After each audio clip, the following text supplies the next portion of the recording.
Born in Blood by COVID Candy. Chapter 41, Chase. What do you want?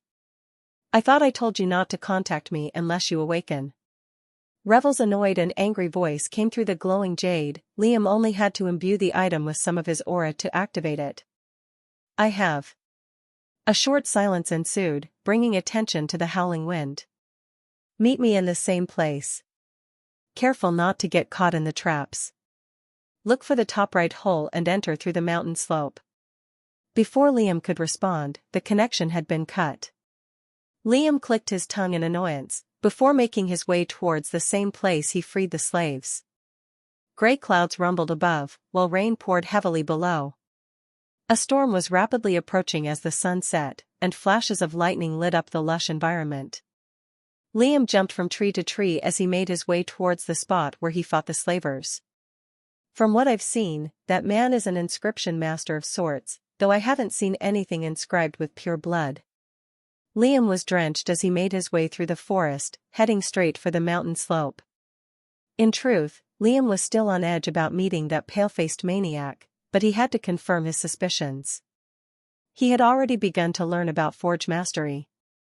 If he could pair it with inscriptions, even beginning with the most rudimentary knowledge, he could cover almost all his weaknesses. Not to mention, he could truly make use of every second of his time. As he was in deep thought, he could sense three figures rapidly approaching from his flank. They wore long black hoods covering their faces, and their burly bodies were covered in tightly wrapped magical beast hide. Despite the rain and harsh weather, Liam didn't miss the space rings on their index. Damn it! Liam grimaced, speeding up and spreading his senses further to see if there were any more people. There weren't any, but the three pursuing him had to be strong. However, Liam didn't sense any strong mental energy from them. They don't know I'm already a magus. If I had to guess, they have powerful bodies to compensate for that, judging by how fast they are. Maybe rank 3. Halt! One of them shouted, but that only made Liam move faster, his eyes turning cold with a focused light. Despite the thunder booming, Liam's ears could pick up on the conversation between them, since they weren't too far behind. Don't let him get away. We just need his head. The three swiftly gained on him, and in a moment's time, they would catch up. As they got closer, the first thing they felt was a chill that ran down their spines, mixed with pure bloodlust. At first, they attributed that to the harsh weather, but they had rank 3 bodies, which have high resistance to cold and hot weather alike. It didn't cross their minds for a moment that their pursuant was a magus. Nonetheless, they were powerful cultivators. They wouldn't back up now.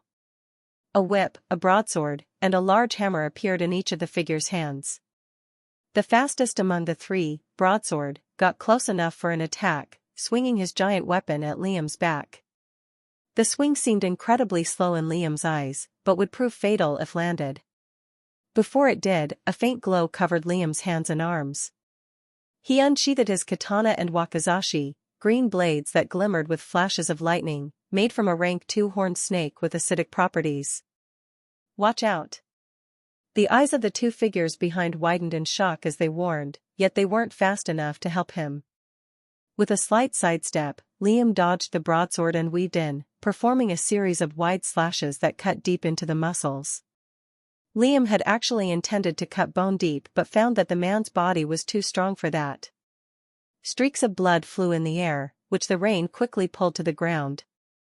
Broadsword was blinded, his ears were severed, and his body was covered with dozens of sizzling gashes. Before his corpse could even fall to the earth, Liam turned around and started running again. Whip and hammer cursed loudly, but were forced to leave him behind and continue the chase. We have to end this fight quickly. That brat is somehow a rank 1 magus, Whip shouted with panic in his voice, causing both to raise their speed.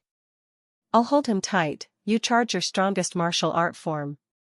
Liam scoffed at their stupidity of shouting their plan right behind him. Granted, the sounds of rain and thunder were loud, but not for a magus. Suddenly, a blazing iron whip, weakened slightly due to the rain, shot out like a snake towards Liam's figure. At the same time, the giant hammer the other wielded hummed, causing slight vibrations to shake the air, gradually growing stronger. Instead of dodging the flaming whip, Liam allowed it to lash his arm, the whip bursting into flames that charred his skin, but he ignored the pain and wrapped it around his wrist. Before Whip could pull, Liam was much faster, forcefully yanking him forward and piercing the man's neck with his wakizashi. Simultaneously, he blocked the loud sound shockwave shooting for his head using the man's corpse. Still, Liam's ears ringed and leaked blood from the attack, but the corpse suffered the brunt of it, which now resembled a bloodied, deflated balloon.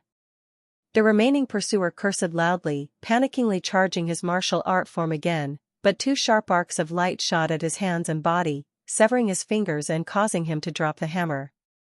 The man fell on his back and coughed blood, clutching the spot where his fingers once were. Bloodlust accompanied with chilling pressure assaulted his mind, gradually growing stronger, but the cold voice forced him to focus. "Who sent you?" Liam appeared above him, his katana's tip held firmly against the man's neck, drawing blood. The man coughed a few more times, blood splattering against the wet mud. Being so close to death seemed to give him a strange confidence. "Will you let me live?" Liam didn't say anything, but his face implied there was a fate worse than death depending on what he said. The man took a few seconds to come to terms with reality. But by the end of it, he just sighed solemnly and accepted his fate. "We accepted the job through a proxy, but I'm sure the employer was from a noble house. Never should have accepted this damn job. Just make it quick." Liam nodded in acknowledgement, swiping his sword upwards and killing the man instantly. Chapter 42, Blood. Liam looted the corpses for their rings and valuables, before throwing them in a crocodile swamp to be devoured, then made his way towards the mountain slope again. His entire arm was charred, and his ears continued to bleed, but his body didn't stop healing. A noble house, it's obvious who hired them. Liam clicked his tongue. He knew too little, but even then, he expected such a reaction from the rulers. After all, he was a bastard, one who pursued the power the nobles greedily hogged. Before long, he arrived at the mountain slope. He used his mental energy to carefully assess the different holes inside the wall and found that all of them were riddled with traps except for one. He found the one hole in the wall and entered it, a distant warm light glowing from the other end. As he got closer, faint screams laced with despair entered his ears. "Is that him?" "No, it's a feminine voice." "What is that maniac up to?" Liam wondered. He made sure to be careful as he made his way towards the light. He was met with a wide furnished area lit by lamps, bulbs, and other illuminating devices.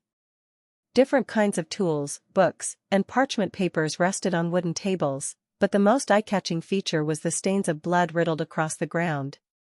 The walls were rocky and uneven, forming a natural dome of sorts. The space was located inside the cavity of a mountain, and there were more holes leading to different areas inside. The dreadful screams abruptly ended, and a familiar voice wheezed as it spoke out. "I'll be right with you." Revel's ominous voice echoed from a hole in the wall that led deeper into the mountain. Liam took that time to look around and investigate. He grabbed a random book among the pile and opened it on a random page. Day 129. Experiments are progressing steadily.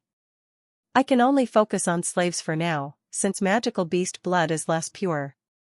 My sickness has been slowly getting better due to the constant absorption of it. Within a few years or maybe even months, I can surely be cured. Liam's eyes slightly widened at those words. Absorption of blood? Is this guy a vampire or something? Also, he already looked sick, but this confirms it. Day 302. My progress has started to recede. My blood purity has gone lower because I pushed myself too far. Even thinking hurts. Liam's eyes glowed with interest as he continued to flip through the pages. Day 621. Blood refinement progress has gone to shit.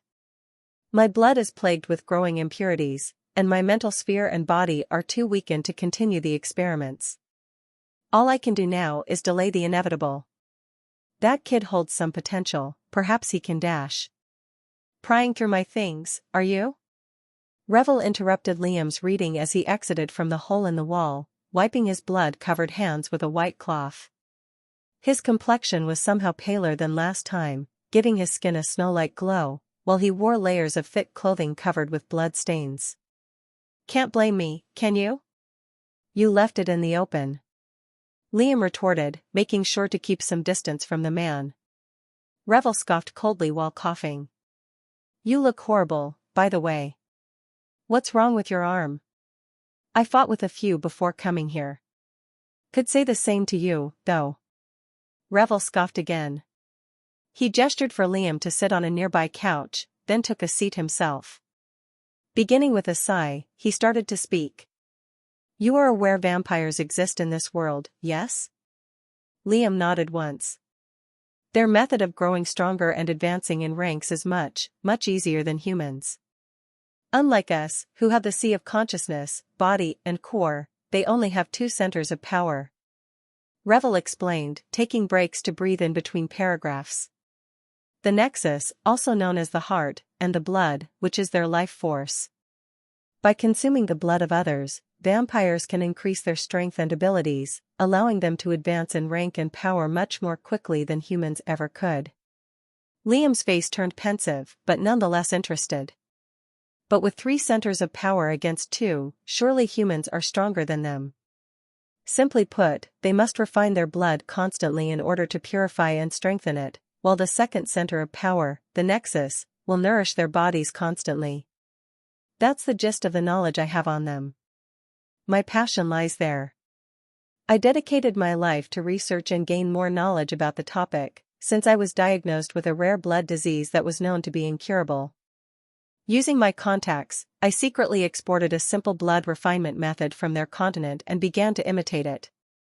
At first, it denied my body, but after modifying it to suit my needs, it finally started to work. It took me decades of research and hundreds of live human experiments to finally achieve some success.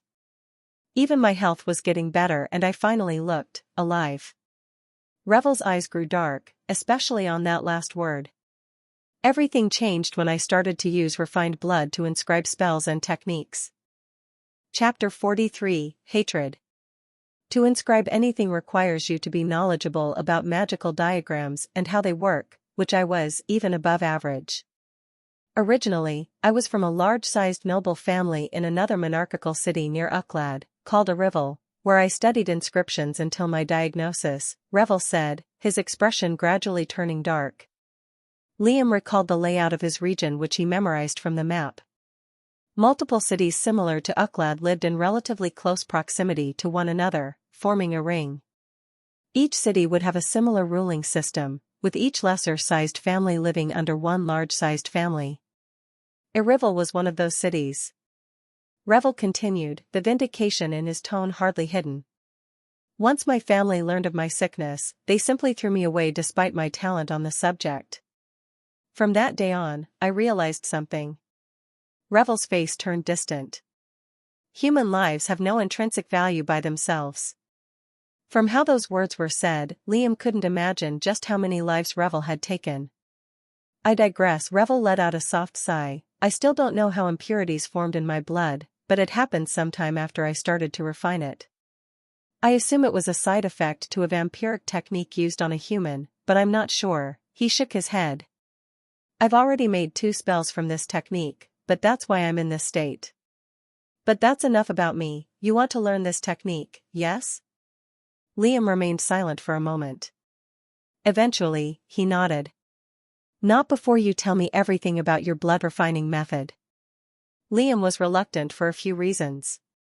Firstly, seeing Revel's state, he couldn't help but consider the risks of using such a dangerous technique. He wanted power, yes, but not at the cost of his life.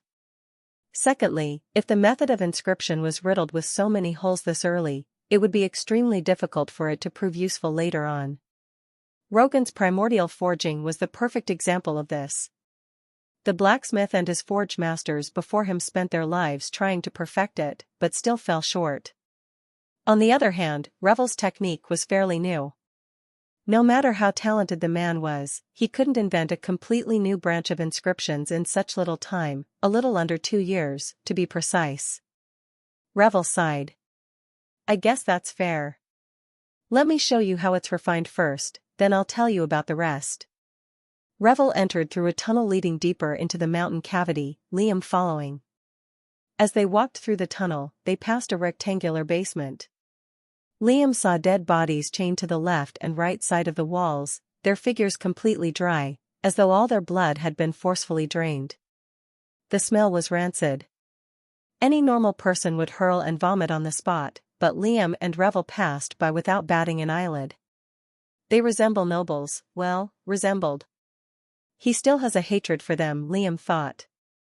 After a few turns, they had finally reached the end of the tunnel.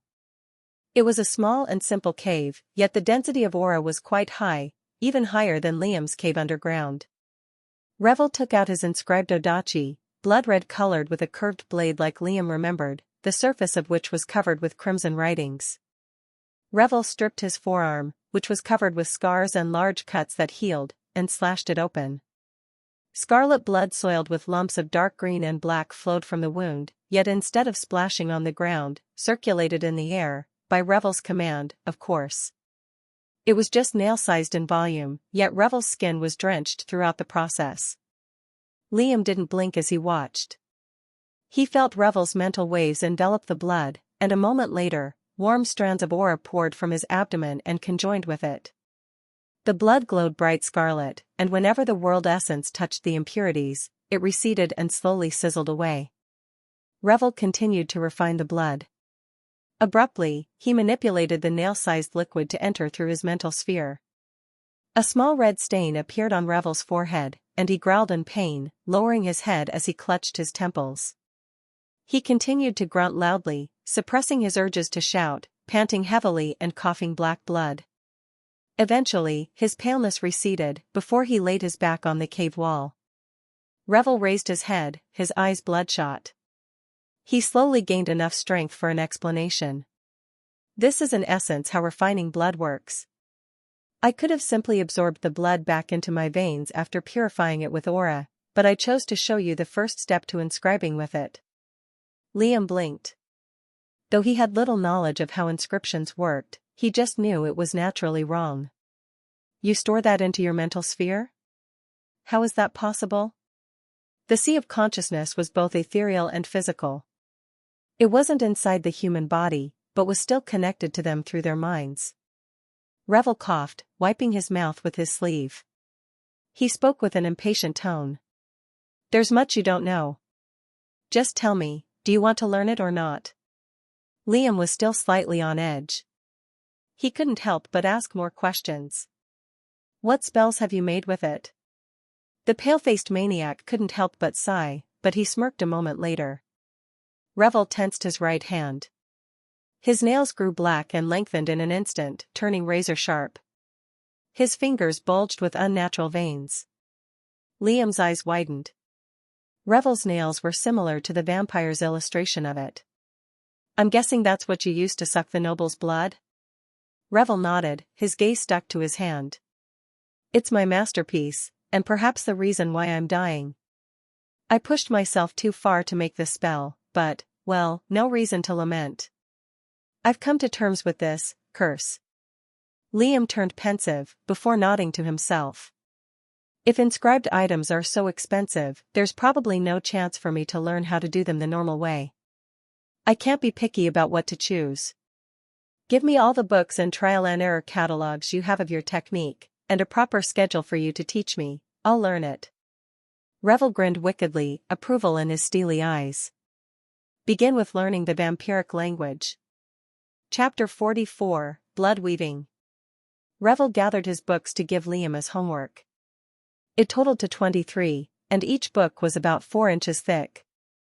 That fact didn't annoy Liam in the least. He always loved reading books in his first life, even on topics that might have seemed mundane or boring. Come whenever you're ready, just let me know beforehand. I'll be here most of the time. Liam nodded.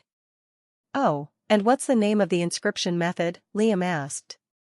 Calling it the inscription method wasn't convenient. Revel pursed his pale lips, then grinned. Blood weaving. Liam hummed in approval, stored the books into his ring, then headed back home.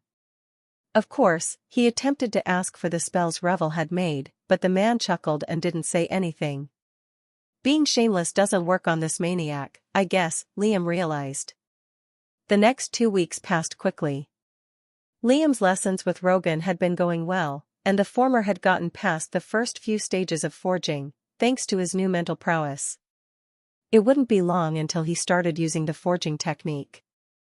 The biggest problem for him was keeping the blade stable, since, if he didn't perfect the foundations, the whole thing would fall apart. An excessive usage of aura was required in those steps, which was used to purify the metals, but since Liam didn't have a core, his usage of it was obviously limited. In addition, Liam had started to learn the vampiric tongue. Its alphabet and writings were quite similar to the Japanese language, even its pronunciation was alike with minor differences. Revel had taught him the concept of inscriptions and the most basic of its knowledge. The man was beyond impatient, and his tongue was vile, but his methods of teaching made up for that.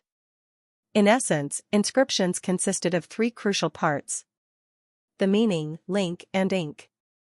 To invent an explosive spell, for example, the inscriber had to take into account the amount of aura that went into the user's core, the strength of the explosion, its size, when it could detonate, and other factors that might affect the spell's performance. These were called meanings. The inscriber would then create a series of links between these meanings, using special writings and diagrams to express them. Such writings were made from a special ink that contained the meanings themselves. Blood weaving, like the name suggests, used refined blood as its ink. These links would create a circuit between the writings, which allowed the spell to function, if made correctly, of course. The complexity of the inscriptions would vary depending on the desired effect, with more complex spells requiring more intricate circuits and a deeper understanding of the topic. This was partly the reason why rank 1 spells and martial arts were so simple, and similarly weak. They didn't require much to make, and they served relatively simple functions. Obviously, these 3 elements were endlessly deep, not to mention there were many more aspects, and learning them would take multiple lifetimes. Thankfully, cultivators had long lives. Besides that, Liam had spent all his money on buying pills during that 2-week period, both for himself and Rogan. They swallowed his savings up by heaps, but calming his paranoia was worth every penny. He didn't use them, though, and saved the pills for when he attained the rank 2 psionic rune. All the while, his body was steadily approaching the peak of the middle stage, his healing properties growing slightly stronger. It came to a point that Lloyd had to use most of his strength to keep up during their duels. Alternating between the trio was strange, but Liam had something important to learn from each one of his teachers.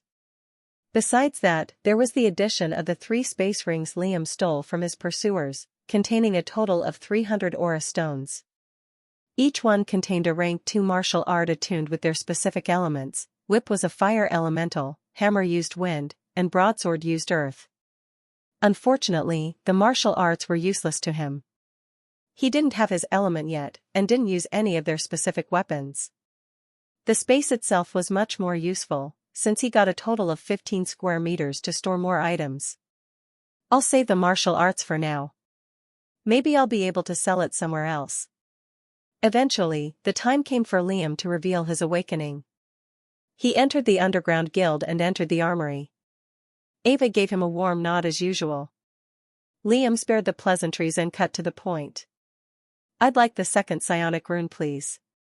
I'm sure I have enough merits for it." Ava stared at him for a few seconds in silence, before raising a brow. "Why?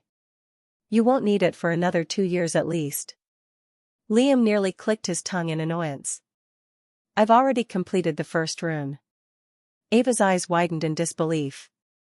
Before she could pressure him, he took out his psionic rune and pushed it against his forehead, expressing no discomfort or pain. Ava was stunned. Liam stretched out his token, which she slowly grabbed, her shocked eyes still stuck on him. She fumbled around with her desk momentarily, before taking out the 2nd rune. The rock was hexagon-shaped, glowing faintly blue. It was slightly bigger than its predecessor, and on one of the sides an ancient number rested, which Liam presumed as 2. Liam's mental energy melted around it and couldn't get close to the rune all.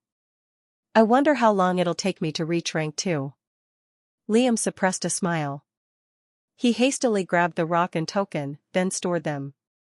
His merits had gone back considerably, from 525 to 35, but it was worth it in his eyes. As Liam left, Ava instantly took out a jade and called David. Chapter 45, Reaction. 2 weeks passed since Liam revealed his status as a magus. Using the second psionic rune was basically the same as the first, only it caused major migraines. Liam used all his mental energy restoration pills in one session, which helped him get an edge in starting the second rune. The noble's reaction was far less severe than he expected. David had met with him shortly, offering his congratulations and speaking a few words of praise. Other than that, he mentioned multiple noble families that would love to sponsor his growth. Of course, that came with the condition of servitude. No matter how high a familial rank they gave him, or how strong he got, he would be bound to them, accepting orders from the top. Which, to Liam, sounded worse than death. As of now, it wasn't mandatory for him to accept any of their invitations, but Liam knew stalling for too long would no doubt offend them. The Royce family didn't react, which means they don't want to be associated with me, or maybe my father is the one trying to hide my achievements. Either way, they're waiting for me to either accept another family's invite, or offend one of them. The silver lining was that Liam got more time to organize his thoughts and his plan of action, silently growing his strength. All his plans ended up with him escaping. However, they weren't solid. He needed a proper opportunity, not to mention there was still his mother's situation he needed to take care of, as well as a location to escape to. For now, he needed to exercise patience. Which he had no problems doing so. 6 burly men, wearing huntsman clothing made from heat-resistant magical beasts and wielding various inscribed weapons, stood at the entrance of a large, underground dungeon. The surroundings were covered with ash, and puddles of magma, all of which lead to a giant volcanic geyser not too far away. In fact, the geyser was a source of heat for nearby water sources, mainly waterfalls and rivers. This location was a danger zone, both because of the environment conditions, and the magical beasts that infested them. Behind the men, rested more than a dozen lava lions' corpses in the second rank. Their furs were pure black, but their manes were a lustrous orange, resembling fire. They were merely rank 2, yet were 2.8 meters in length. Get ready. This place has been infested for God knows how long, we can't let them grow any further. The men shot each other a knowing look, before they pushed forward and entered the dark dungeon. They were soldiers of the Royce family, sent to clear magical beast nests and infested areas. The lava lion den had been neglected for some time, but there was finally a team sent to exterminate them. Countless glowing, orange eyes opened in pairs within the darkness, accompanied by loud growls. Roar! The men didn't sit still, and neither did the rank 3 lions. An inscribed spear burst into flames, a pair of sabers whirred with wind, a hammer smashed against the earth and shattered the ground like glass. The lion's manes burst into flames, a compelling indication of its superior strength as a magical beast, an aura of heat surrounding their bodies. The dungeon was lit in an instant, revealing at least 30 rank 3 lions in that underground space. The lions in the front pounced, while those behind opened their jaws, a growing light appearing in their throat, which slowly took the shape of boiling magma. The cultivators came prepared. Those at the back cast long-range defensive spells to stop the lions in their tracks, and those wielding weapons stopped the pouncing lions from attacking them. Streaks of magma flew into the air from the lion's side, exchanged with similar fireballs and slashes of wind.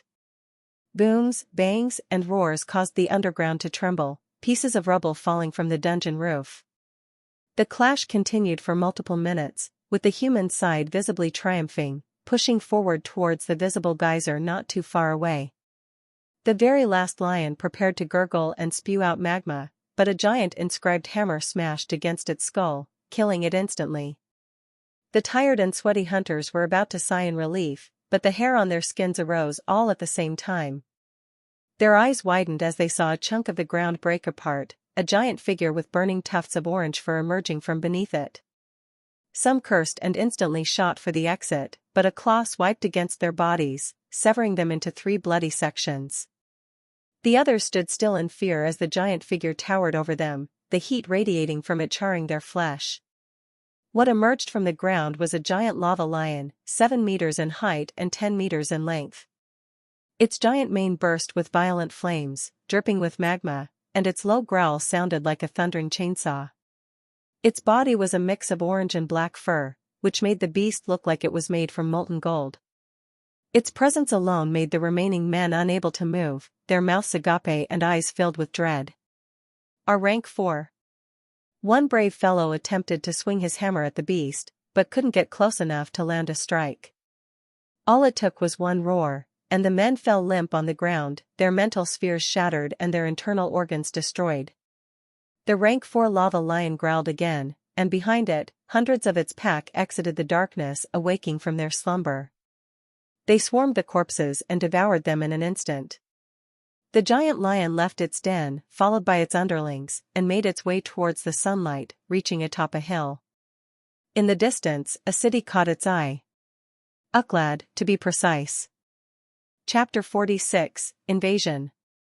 There's going to be a beast invasion soon, Lloyd said severely, sitting across Liam in one of the underground restaurants. Liam gulped a mouthful of food and raised his brows. What kind of magical beast? Lava lions, hundreds. They're monstrous beasts with the ability to conjure up magma and spew it everywhere, devastating the surroundings. Why don't the noble soldiers do anything? Liam asked, a bit shocked at that number. Lloyd sighed. He had no appetite to eat anymore. Invasions aren't common. Usually, the Royce family sends strong cultivators to clear them out before it gets to that point. Lloyd scowled. They tried to do the same, but didn't know a rank 4 beast was among them. Liam stopped chewing. A zenith-ranked beast? Lloyd gave a firm nod. Regular mortals can't hope to hurt it, they need to have at least 2 centers of power at the 3rd rank, or at least close to it, and there needs to be at least 4 or 5 of them. Only similar zeniths can fight it one-on-one. Liam raised his brows in awe. To think that zeniths are so strong, and celestials are even stronger. Lloyd rubbed his eyebrow. Thing is, the beasts are heading for the peasantry, not the wealthy side of Ucladd. Which means that we won't get any support from them against defending it. Liam cursed loudly, catching the attention of the surrounding people. You can't be serious. Why can't they just send the peasants underground temporarily?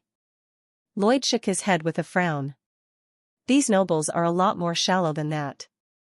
The underground serves as a hub for traders that come from other cities. If they hear anything about a beast invasion, they might grow fearful and avoid trading with them. There's good news to this, though. They've already started building a new base for strengthening their forces.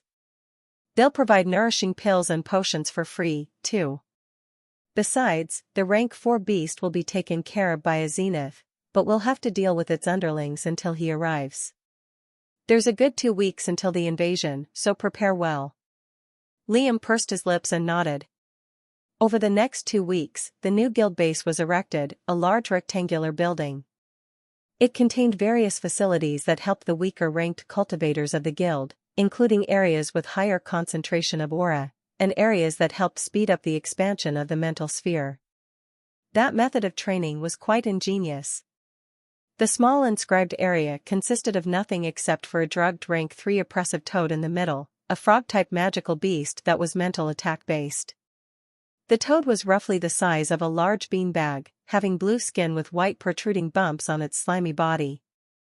With each croak, it applied bursts of pressure on all the cultivators around it. Whoever was the closest had the most pressure on his mind. Accompanied with the psionic rune, it could speed up the expansion by heaps. Granted, it hurt like balls, and too much exposure had negative effects. Needless to say, nobody expected a child to sit so close to the frog. Especially since most common cultivators were way at the back. Liam had split his time between advancing his body and spending his time in that area, and he was close to the upper stage. When the news of the invasion reached the peasantry, shock spread like wildfire. Many begged to be allowed inside the noble's side, but were firmly denied. Beaten, even. Eve for one wanted to leave the city with her son, but Liam had stopped her from making that decision. All carriage routes are blocked off. Eve opened her mouth but no words came out. Just be patient, Ma. I already said I'll protect you, didn't I? Liam felt guilty seeing his mother look so worried, but it was for her own sake. Other than that, Liam's schedule continued until finally, there was just 1 day left until the beast tide arrived. Liam was in Rogan's forgery. The businesses underground still functioned normally, since those present weren't allowed to leave, but the nobles enticed them with wealth. Rogan hadn't planned to leave at all, but shamelessly accepted the payment anyway. The blacksmith had tired eyes and a natural scowl on his face, but in his hands were a pair of blades. Rank 3 Shadow Lycos. I spent some time on its endurance, it should take at least a month before it shatters. Apply some aura into it, and it'll become ethereal without losing its sharpness. Liam smiled and took the katana and wakizashi, the blades of which had a completely black sheen. The hilt was stitched with diamond patterns, and a wolf fawn hung from a string at the bottom. Swinging it a few times, his smile grew wider. Thanks, old man. Rogan scoffed. Don't try to butter me up, rascal. I know you have some hidden agenda. Liam chuckled. I'll be leaving, then. I'll need to prepare.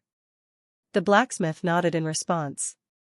Next session, I'll have you begin the forging technique. You're ready for it. Liam nodded as he left, immediately heading back to his cave underground and throwing the bone-strengthening pill in his mouth. The taste was horrible, but once the contents entered his stomach, its effects were immediate. His bones grew warmer and warmer, before reaching a boiling point. He closed his eyes and manipulated aura to enter his bones, a slight frown visible on his face. As the aura gathered on his skeleton, the bones suddenly grew a layer thicker and sturdier. The process continued until all his bones had reached that state. Liam heaved a deep sigh with a slight smile on his face. Should be the peak of rank 2. Now, all I need is just a few wounds for me to advance to the 3rd rank. Finally, the day of the invasion arrived. Chapter 47, Battle. The sky was devoid of any clouds, allowing the sun to shine brightly. A light breeze carrying winds of hardship accompanied that air. I'll be going then, Ma. Liam concluded after sitting with his mother for half an hour. Eve reluctantly stopped stroking his flowing hair. As she stared into her son's steely eyes, she couldn't help but feel proud. And simultaneously grieved. His image reminded her too much of his father, the person who wanted nothing to do with either of them. Liam was merely 11, yet had the aura of a competent and mature adult. Sometimes, she would spot a cold look in his eyes, making her forget he was just a child. Please, be safe. Liam assured her with a smile. I will, don't worry. All the guild members of the peasantry arrived at the new base, wearing heat-resistant clothing made from magical beast leather. Scouts, mercenaries, escorts and more. Their numbers surpassed hundreds, but not all of them were strong. In fact, most weren't magi. Lines formed at the entrance, where 2 old men with long white beards and black robes took their weapons, inscribing them with various lines. The aura they exuded was powerful, and their age didn't match their demeanor. Liam stood in line like normal, wearing his black clothing and tying his long blonde hair to a small man bun. When his turn came, he saw how the old man inscribed his blades. He used an inscribed quill with a sharp tip. The feather itself looked to have magical properties, presumably a magical beast, and its surface was covered with small runes. The methods of inscribing are practically endless.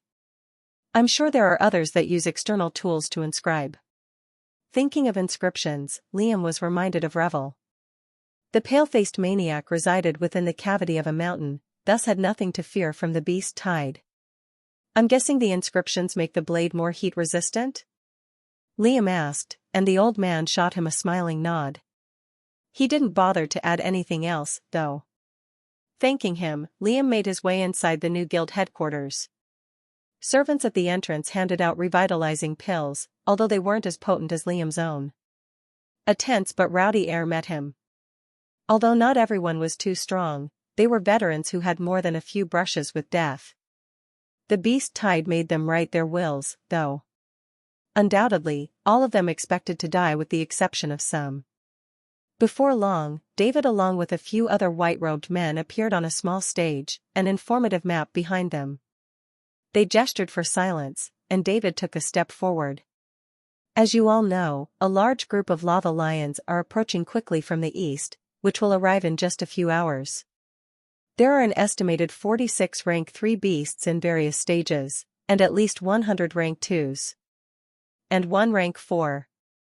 Almost everyone simultaneously grumbled in annoyance and anger, with an undisguised tint of fear. Their frustration was understandable. All it would take was one noble clan patriarch to end the tide at once, but their circumstances, their status, didn't allow that. David straightened his back and spoke in a confident tone. Do not despair. We've requested help, and a gracious noble patriarch has accepted, only, we have to clear out the lower-ranked beasts ourselves. Additionally, the more lava lion corpses you garner, the more merit you may achieve. David gestured to an empty scoreboard to his left. Your group leaders will be in charge of the magical beast retrievals, and will divide it according to whoever has the most contributions. Although the guild members were still visibly angry, those emotions slightly softened. Other than that, we've already set down multiple formations that can strengthen and speed up our forces. Your inscribed weapons have heat resistance, so don't be afraid of any magma the lions might spew. You've already memorized most of the strategies, so I won't brush up on that topic. The fight will take place on an empty glade, so there won't be any civilian casualties. We will assign the groups now. As he said that, a dozen figures entered the stage. Among them was Lloyd and Ophis. Their auras were powerful, and they were no doubt the strongest within the guild. Liam exchanged a quick nod with his teacher, before David began speaking. These men and women will be your group leaders. Strictly follow every one of their orders, or you will be held accountable for treason. Liam scoffed. Death either way, eh? The next few minutes, the groups were quickly assigned. Liam, of course, was assigned to his teacher's team. Besides him, were 2 women and 5 men. Lloyd's group was the smallest, yet consisted of the most capable. I'm Emma. This is my younger sister, Giannis. A blonde-haired woman with bright blue eyes introduced with a warm smile. Besides her, was a shorter woman with similar features, only she looked a lot less mature, and condescending expression on her face. The rest briefly introduced themselves, giving Liam strange looks, to which he replied with a sharp glare of his own. Of their group, Liam could sense the strongest was Lloyd and Emma. I could probably kill the rest one-on-one, if I use everything and catch them by surprise, but I'm still too weak against these 2. Lloyd spotted the expression on his face and chuckled. Right now, he's thinking of ways he could beat you all. Simultaneously, all group members looked at him with a frown. Except for Emma, who laughed just like Lloyd. Thanks for that. We're off to a great start. Before the group could grow even further apart, David gestured for everyone to head for the glade. As they reached there, Liam spotted intricate lines and diagrams on the ground, strengthening formations. He had no idea how formations worked, since it was also a completely different branch of cultivation. There was a canyon gorge to their right, but a flimsy border protected anyone from falling inside. Designated stations for each group covered the border. Everyone took out their weapons and tensed up, ready for battle. Liam himself turned serious, a cold pressure in his eyes. Stick close, and don't break apart, Lloyd commanded. Before long, a deep rumbling grew louder, accompanied by countless growls from the treeline ahead. They're coming. Chapter 48, Tide. They're coming. On those words, everyone's attention fell to the treeline. Yellow arrays brightly lit the ground, enveloping those in their vicinity with a faint glow, accompanied with a surge of power. The trees began to splinter as the rank 2 lava lions stampeded through them, forming scorching imprints on the ground. Ripples of heat spread from their bodies. With pitch-black fur and blazing crimson mane, they were twice as large as the average lion. Steam visibly seeped from their bodies, and they ragingly ran towards the humans in their path. Lloyd shouted a few commands and bolted forth, followed by Liam and the rest of the group members. Emma wielded an inscribed spear, Giannis fought with 2 inscribed daggers. The rest didn't wield weapons, since they only used spells. Lloyd utilized a pair of blades, slashing at the air with incredible speed and forming arcs of lethal wind, killing multiple lions. Emma's spear tip grew sharp as it shot out and pierced the approaching lions, maiming them for Giannis to finish off using her blades. They're all using their martial arts attuned to their elements, Liam thought, blinding a lion that attempted to lurch at him, before piercing its skull with his wakizashi. Blood started to drench the charred grass red, but the lions didn't stop their merciless offensive. Furious roars of both humans and beasts bellowed through the air, accompanied by thunderous booms, whooshing gusts of wind, rumbling spikes of earth, and swift bullets of water. A lava lion got close enough to Liam, its eyes began to glow orange, while its thick mane brightened to a scarlet hue. Its jaws opened with a gurgling noise, but before it could complete its attack, an arc of moonlight shot at its neck, killing it. Liam had been briefed on the lion's weakness. Ironically, its greatest weapon was also its greatest weak point, the neck. Slitting their throat incapacitated them long enough for another attack, but the first strike had to be lethal. Liam didn't hold back on his aura reserves, wildly shooting out first and second forms. His new blade's quality was superb, capable of piercing through the lion's skin with ease. It wasn't long before human casualties started to rise. One of the men in the other groups got caught out and left his team formation. Before his teammates could pull him back, red-hot magma doused his figure, melting him alive. Despite the blood-curdling screams, the battle continued, with the lava lions gradually getting pushed back. Like an open tap, the beasts didn't stop arriving. When his teammates weren't looking, Liam took that chance to get hit with the lava attacks, positioning them to hit non-vital spots. His body was at the peak of the second rank. All it would take were just a few more wounds until he achieved a rank 3 body. Minute amounts of magma melted his clothes and the skin underneath, but didn't get through the flesh, thanks to the infernal tempering method. A group of lava lions rushed him, roaring violently and preparing to pounce. Lloyd, Emma, and Giannis were further up, fighting against a large horde of beasts, while the Magi at the back were too busy supporting the other groups. Liam focused, imbuing aura into his katana and wakizashi. The black sheen on the blades disappeared, replaced by formless, ethereal weapons. 3 lions pounced at him at the same time, while 2 at the back vomited gobs of lava. Liam unleashed a swift flurry of swings towards them, his hands and feet glowing. The formless blades entered through the lions mid-air and exited from the other end countless times, leaving no visible mark or wound. Simultaneously, Liam ducked underneath them, his body parallel to the ground as his blades flickered against the gurgling beasts. Suddenly, the lions plopped to where Liam was, their bodies diced in countless bloodied pieces, the magma in their throats swallowed by the grass. Liam took a second to inspect the state of his blades after using its special ability. It got a bit worn down from just one usage, but it's deadly nonetheless, he thought, before regrouping with Lloyd and the rest. Finally, after an hour of constant battle, the tide of rank 2 lions stopped, giving the cultivators a moment of respite. The battlefield was covered with severed, charred, and bloodied lion corpses, mixed with melted human parts. Even the air was several degrees higher than normal, causing everyone to sweat buckets. Liam was the first to sit cross-legged and replenish his aura reserves, uncaring of his surroundings. I'm close to breaking through. I can feel it. Just a little bit more. He looked slightly pale from using the spell, but his condition looked a lot better than his first time. The others seeing him do so decided to replenish their own cores as well. Both the men and women of his group saw Liam in a different light, respect visible in their eyes. Kid, to think you're a magus at this age. I could even feel your pressure as we fought. No wonder. Emma praised, before strangely stopping, shaking her head and shifting her focus to cultivation. Liam raised a brow, but the hair on his skin abruptly rose.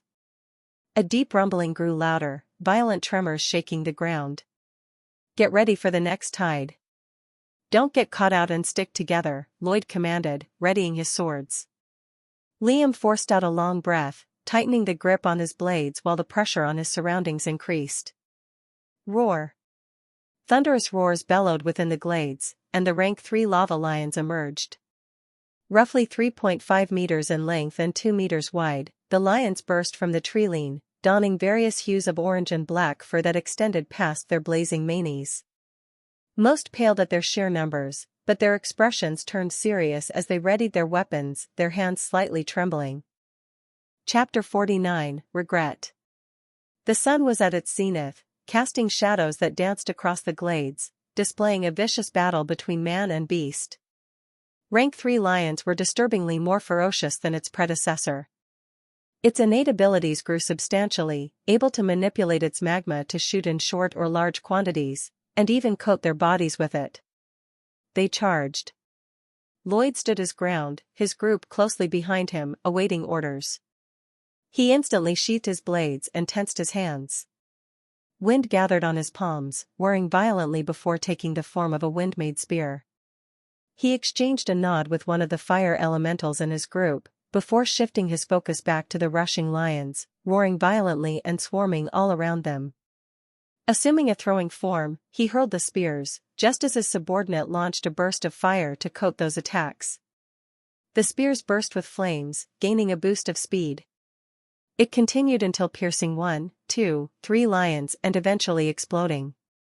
It would have continued for longer, but one of the lions vomited a wall of magma that blocked its trajectory. Nonetheless, the lions were incapacitated, and Lloyd instantly shot forward with his team, sending whirring slashes of wind. Liam had a split second to admire that move, but heaved a deep breath and worked on finishing off the maimed beasts with him. Slowly, the tides of the battle favored the valiant cultivators. Although the spell casters in the back looked pale and tired, they constantly used elixirs and pills to replenish their mental energy, but it was slowly running out. For the majority of the clash, the beasts were incapacitated long enough from the spells, for the weapon wielders to finish them off. Although this tactic worked at the start of the fight, the lava lions were cunning. They all backed off simultaneously and used long-ranged attacks, mainly streams of magma. They needed to end the battle soon. Meanwhile, the cultivators continued to chip away at the rank 3s, the horde was visibly getting pushed back, and the battle was seemingly becoming one-sided. The cultivators continued pushing them back further and further, with Lloyd's group in the lead. Eventually, the peak rank 3 lions emerged, which required the group leaders to work together in taking them down. Liam's body was drenched with sweat and blood while he panted heavily, and the same went for Giannis. Lloyd and Emma were tired too, just a little less than the rest. During the battle, Lloyd was forced to use his spells to cover for his group, showing off the destructive and precise capabilities of the wind element. Using the same spells multiple times made him pale, but he didn't look weak. "I'm close to the breakthrough, I can feel it," Liam thought, his body feeling heavier by the second while his face was pale. His blades never stopped moving from the moment the clash started. Roars, battle cries and metallic sounds vibrated through the air. Finally, the lava lions slowly regressed back into the tree line, and smiles spread on everyone's faces. They were about to roar in triumphal victory, but their expressions turned grave just a second later. Liam frowned, retracting his consciousness just before. An explosive roar tore through the entire region, popping the eardrums of nearly all the cultivators within the forest. Liam barely covered his ears right before the roar, but they still got maimed. His insides shook uncontrollably due to the mighty sound waves vibrating through him, with his mental sphere feeling like it cracked due to the mountainous pressure. The rank 4 lion emerged from the horizon, taking slow, prideful steps as it did so. Its molten pupils reflected pure pride and strength. Its presence alone was daunting, like a mountain. If the dragon from Liam's childhood had the sky as its domain, the ground was certainly the lion's. Ripples of heat naturally exuded from its figure, causing the air to vibrate and shake. Not to mention soar in degrees. It seemed as though time had slowed. Liam couldn't move a muscle. The previous roar had caused his body to spasm and quiver. Yet, there was an unexplainable dread that caused him to freeze. Lloyd was a short distance away. He looked just a little better off than Liam, but veins bulged on his neck as he tried to stay conscious. Behind him, Emma and Giannis were doing strangely well, as Emma had just conjured up a thick wall of rock for cover, but had a protective shield surrounding her and Giannis' body. Liam felt his life flash before his eyes. There was no fear in him, just solemn regret, of not accomplishing what he dreamt of. Of not touching the stars. Of not doing enough. Of being weak. Beast. Abruptly, a single syllable thundered from above, the voice of which was deep with a trace of excitement. It came from a tanned, broad-shouldered man, floating in the air and donning a blue robe, failing to hide his bulging muscles. His blonde hair was styled to a military cut, while his menacing green eyes were fixed on the towering beast. A disturbing grin formed on the tanned man's face. The man tensed his arms, causing it to sputter with a flicker of flame. The tiny wisp of flame steadily grew to the size of a small building, taking the shape of a blazing fist, flaring violently. Liam's strength returned to him, and so did his senses. He instantly activated the fleeting foot spell, every muscle in his body working at full strength to run away. Let's see whose fire burns greater. The two arms collided with the rank 4 beast, who roared again in response. Boom! Liam was sent flying. His entire body scorched, and his consciousness hanging on by a flimsy thread. At the same time, an awful pain suddenly assaulted his feet. Liam creaked his neck to look at the source of pain, finding a rocky spear tip lodged between each of his tendons. Before his vision faded, he glanced at Emma, who held the spear the tip belonged to, a wry look on her face as she picked Giannis up and ran away. Liam's body tumbled down a dark but familiar canyon, the bottom of which looked like an endless abyss. Chapter 50, Epiphany. Liam's limp and charred body crashed onto the rocky surface of the canyon walls, hitting one rock after another. Sharp stones protruding from the rocky surface slashed his skin and wounded it even more. He tumbled deeper, and deeper, and deeper, until finally, there was a slightly flat surface that he bluntly landed on, leading to a small hole inside the wall which he rolled into. Liam's unconscious figure was a bloody pulp, his head was burnt entirely, making him bald, pieces of his hair mangled with his charred skin, his knees had broken during the fall too. There was nothing covering his naked body, as the clothes had all caught fire during the earlier attack. The only thing that indicated he wasn't dead was his weak, beating heart. Hours later, he awoke, eyes flickering open and close. I'm alive, was his first thought, amidst the excruciating, slow pain that washed over him. He used the remaining strength in his arms to pull himself towards the cave wall, his body sore and heavy.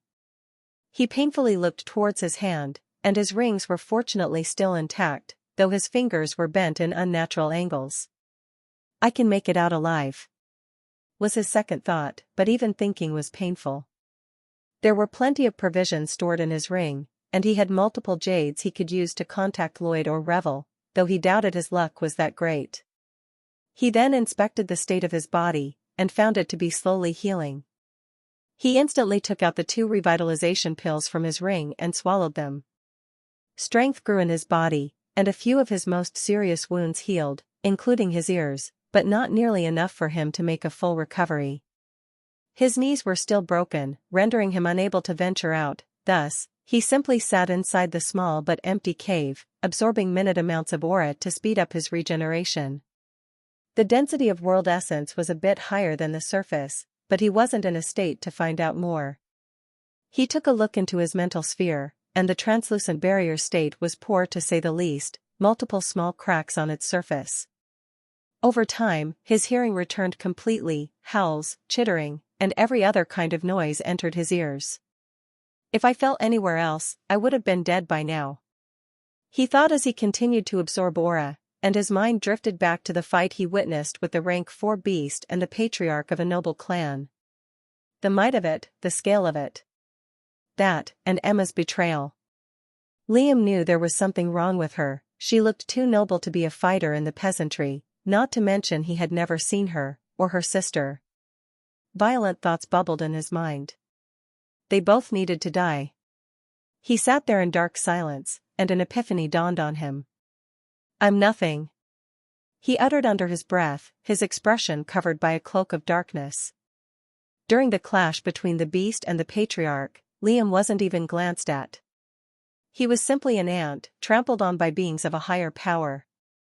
He thought back to how fearful he truly became, how his entire body shook at the sight of that giant lion.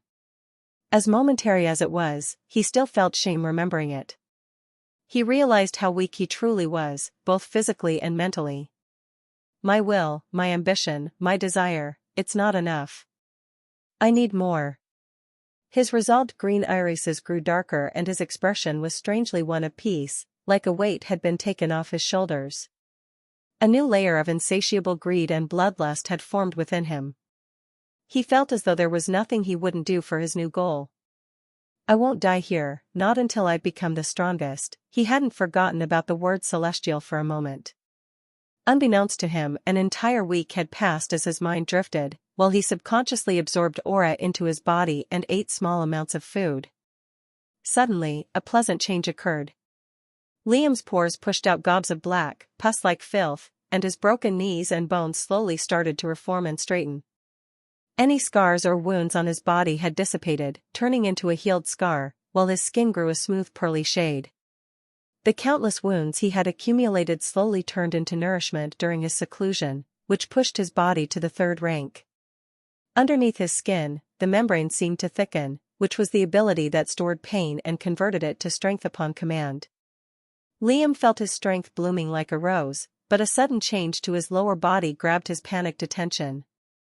A small, marble-sized orb had formed right under his navel, and it naturally absorbed aura at an astounding speed. The world essence pouring into his body was 10 times denser than normal. "Wait, is that my core?" he uttered under his breath, his eyes widening in shock. Aura automatically entered it and nourished his entire body at the same time. That, coupled with his rank 3 body, gave him an indescribable feeling of vigor, making him forget most of the pain he felt a moment earlier. "What about my element?" Liam attempted to take out a strand of aura from his core, but couldn't do so. As expected. "I'll need a cultivation technique from now on. I can't wait to get back to Lloyd and tell him about it." Liam hoped his teacher was safe, but he knew Lloyd was strong enough to survive. He spent another week repairing the cracks on his mental sphere using his mental energy and resting properly, before deciding it was time to explore. He took one step outside the cave, and blood drained from his already pale face. All around him, different types of darkness magical beasts flew around the canyon gorge.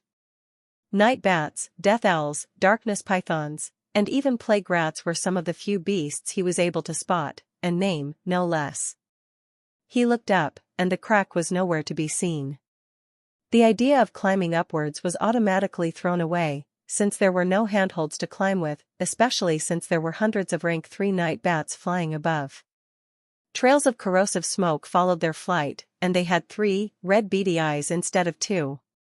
He creaked his neck to look below, finding an endless abyss of darkness not even his senses could penetrate through.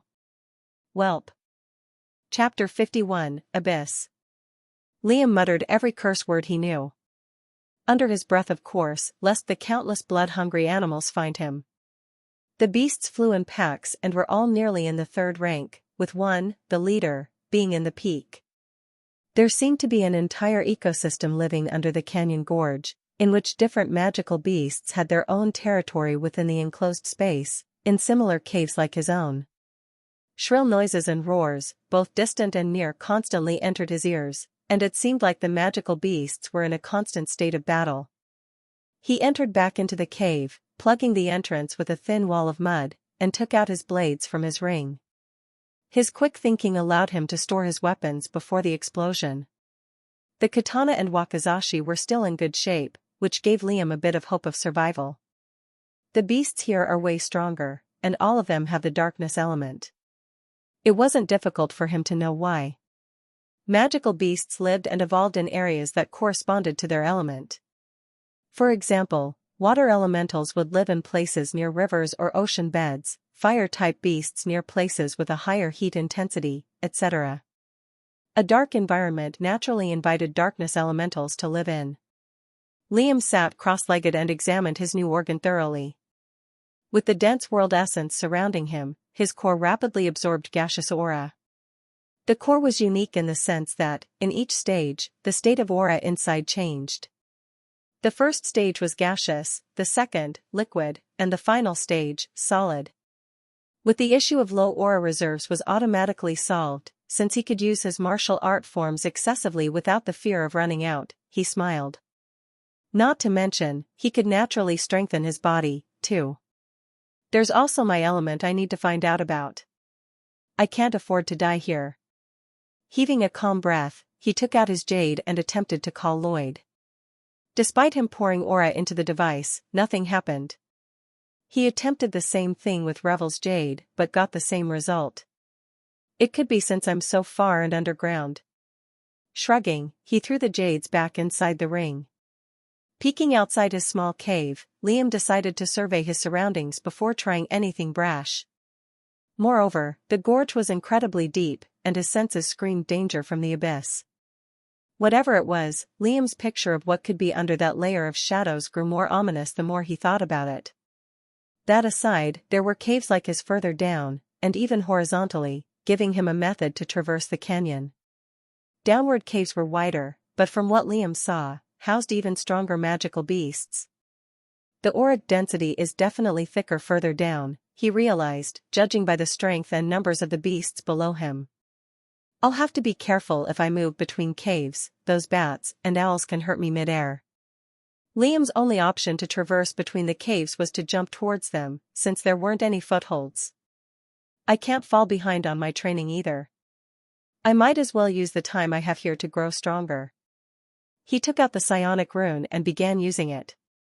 Strangely, the pressure was even less than before. Not enough to avoid getting a migraine, just a less severe one. Is it because of the rank 4 lava lion's roar? I guess there's a silver lining in everything. Because of his mental sphere's ability to withstand more pressure, he was able to increase his time with the psionic rune by half an hour, totaling out to 2.5. He didn't use it for that long, though, limiting himself to just 1 hour. He needed to be in perfect condition to fight against the beasts underground. With that, Liam decided it was time for rest. A few hours later, his cave wall burst open, and a dozen, 3-meter-long rank 3 bats screeched as they laid their blood-red eyes on him. Liam cursed as he jolted awake and instantly took out his blades, assuming a passive stance and waiting for the bats to engage him first. One after the other, the bats screeched and dense, corrosive smoke spewed out from their mouths and shot at him. Liam had limited space to evade within that small cave, and parts of his flesh had been swallowed by the black smoke, while he used his blades to cover the rest of the attacks. At the same time, some of the bats decided to fly into his cave for a closer attack, but that was exactly the moment Liam was looking for.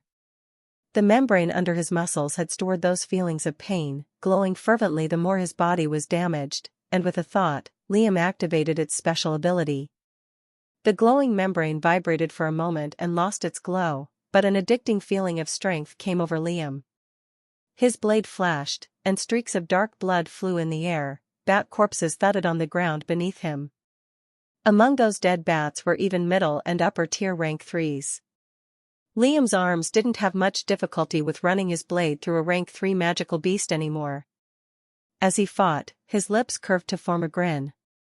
Knowing they couldn't beat him in close range, the night bats cleverly kept their distance, continuously shooting ethereal balls of smoke.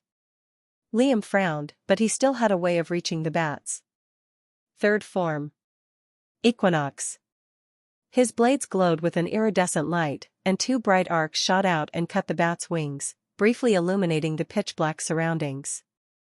Although the aura he infused with his attacks were much purer and dense, his martial art was still rank 2, and he couldn't express his core's true potential.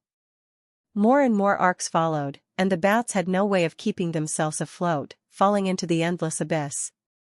Liam heaved a slight breath, before his gaze fell on the bat corpses around him. Rank 3 bodies came with more digestive capabilities.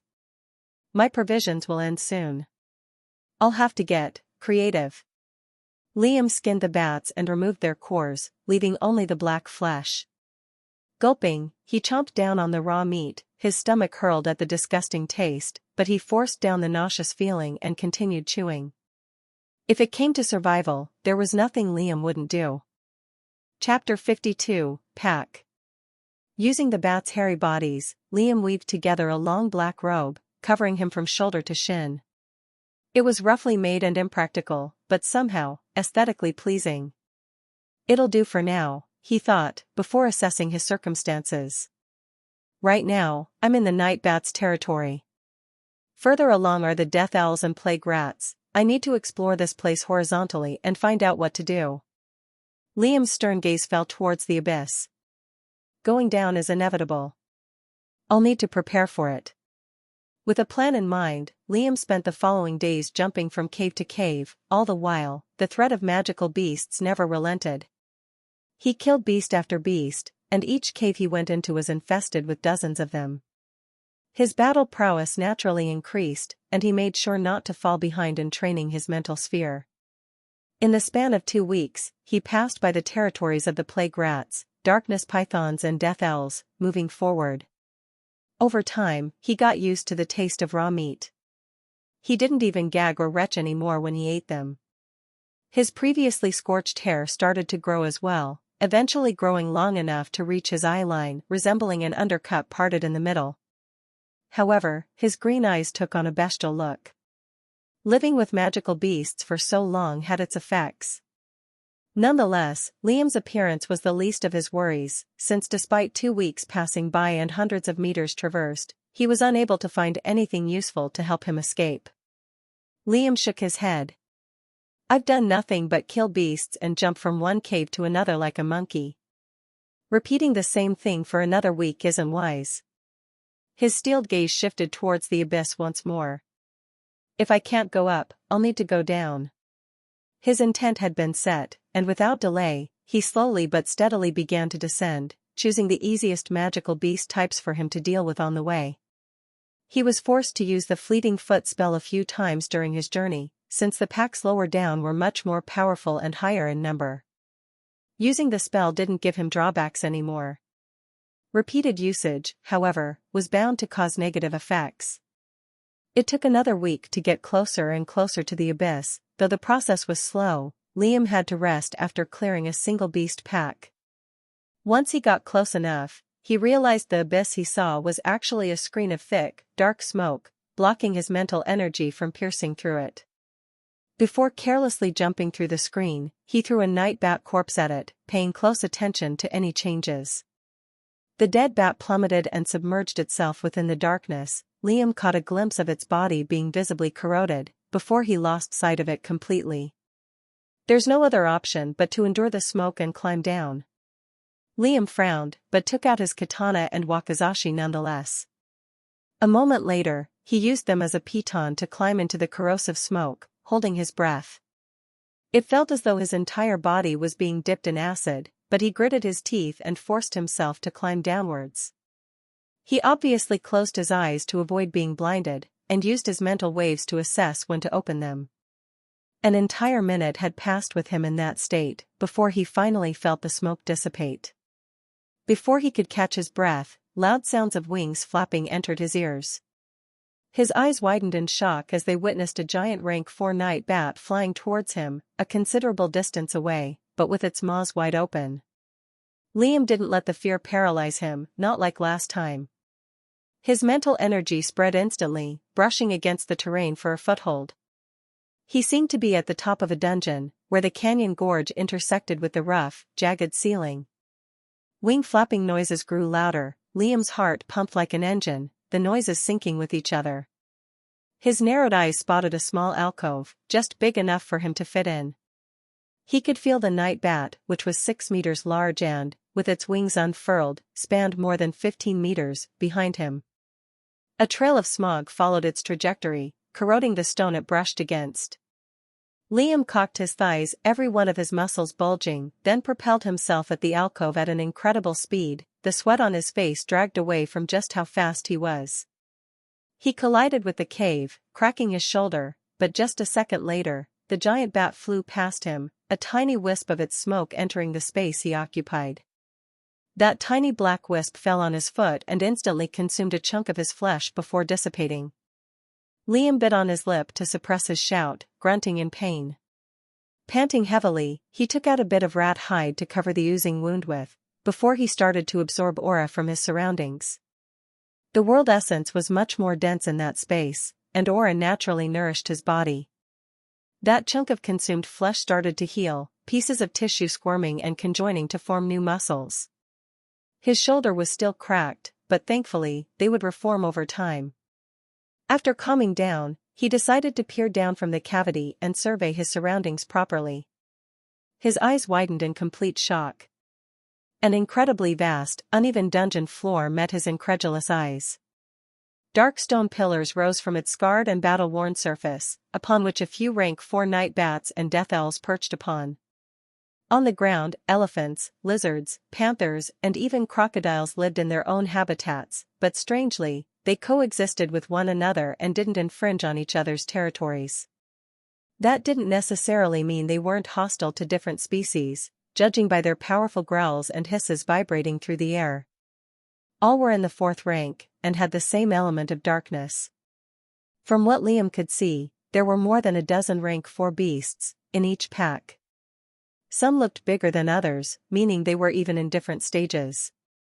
Overall, the area was bigger than Ucladd and the underground combined. And further along, were large passages, covered with veils of darkness which Liam's mortal eyes couldn't see past. Within the very center of the entire wide plain, was a giant pit, exuding a faint yellow light. Dense aura vapor visibly oozed from it, and from where Liam was, he couldn't see the bottom. Chapter 53, Years. Liam cursed countless times in his mind, forcing himself to calm down. Still, paranoia and dread would whisper in his ears. His will and ambition were merely ideas compared to a zenith-ranked magical beast, and there were countless of them before his eyes. Heaving a shaky sigh, he sat cross-legged in cultivation. Liam noticed how even the zeniths didn't approach the pit.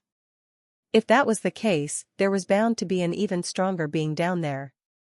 The source of dense aura pointed him to that conclusion. Magical beasts and other creatures naturally flocked to locations where they could absorb pure world essence, increasing their numbers and strength simultaneously. Liam grimaced, his meditation hardly won a peace. "I'm pretty much foo." "Oi." A voice called out from outside Liam's cave, causing him to scowl. "Someone else?" Liam peeked over the corner, spotting a dark figure waving at him on a similar cavity to his own. "Over here," he whisperingly shouted, unfurling a large rope and throwing it at Liam, who instantly grabbed it. Upon closer inspection, the rope had a sharp tip, which could firmly root itself to stone. It was even inscribed. "Quick, before those bloody bats spot us." Liam hesitated, but the sounds of wings flapping made him erase any doubt. He stabbed the tip on the ground before traversing the rope with wide strides, arriving at the figure's side, just enough to see his face. It was a middle-aged man, with black eyes, a scarred face, and long, unkempt hair, rough-skinned, as though corroded and healed repeatedly. He wore a tight black robe, made from a similar material as Liam's own. A black ring wrapped around his index indicated his status as a cultivator. The two stood on a hollow ledge, but behind the man was a circular tunnel that steeped downwards. "I knew it." "The array alerted me of something other than a beast," the man beamed, grabbing Liam by the shoulders. "Young man, you're a cultivator, right?" Liam nodded firmly, waving aside the man's hands. "Who are you? How'd you get here?" The man took a step back and shook his head. "I've been down here for so long I've forgotten my manners. The name's Kirk Hoist." "And this place?" Kirk paused, his face turning dark. "Is despair." Liam scowled. "I'll explain. But first, let's get somewhere safe." Kirk gestured for Liam to follow him down the incline. "If there's any chance of us getting out of here alive, we'll have to work together." "What's your rank?" Liam briefly assessed the tunnel they were in.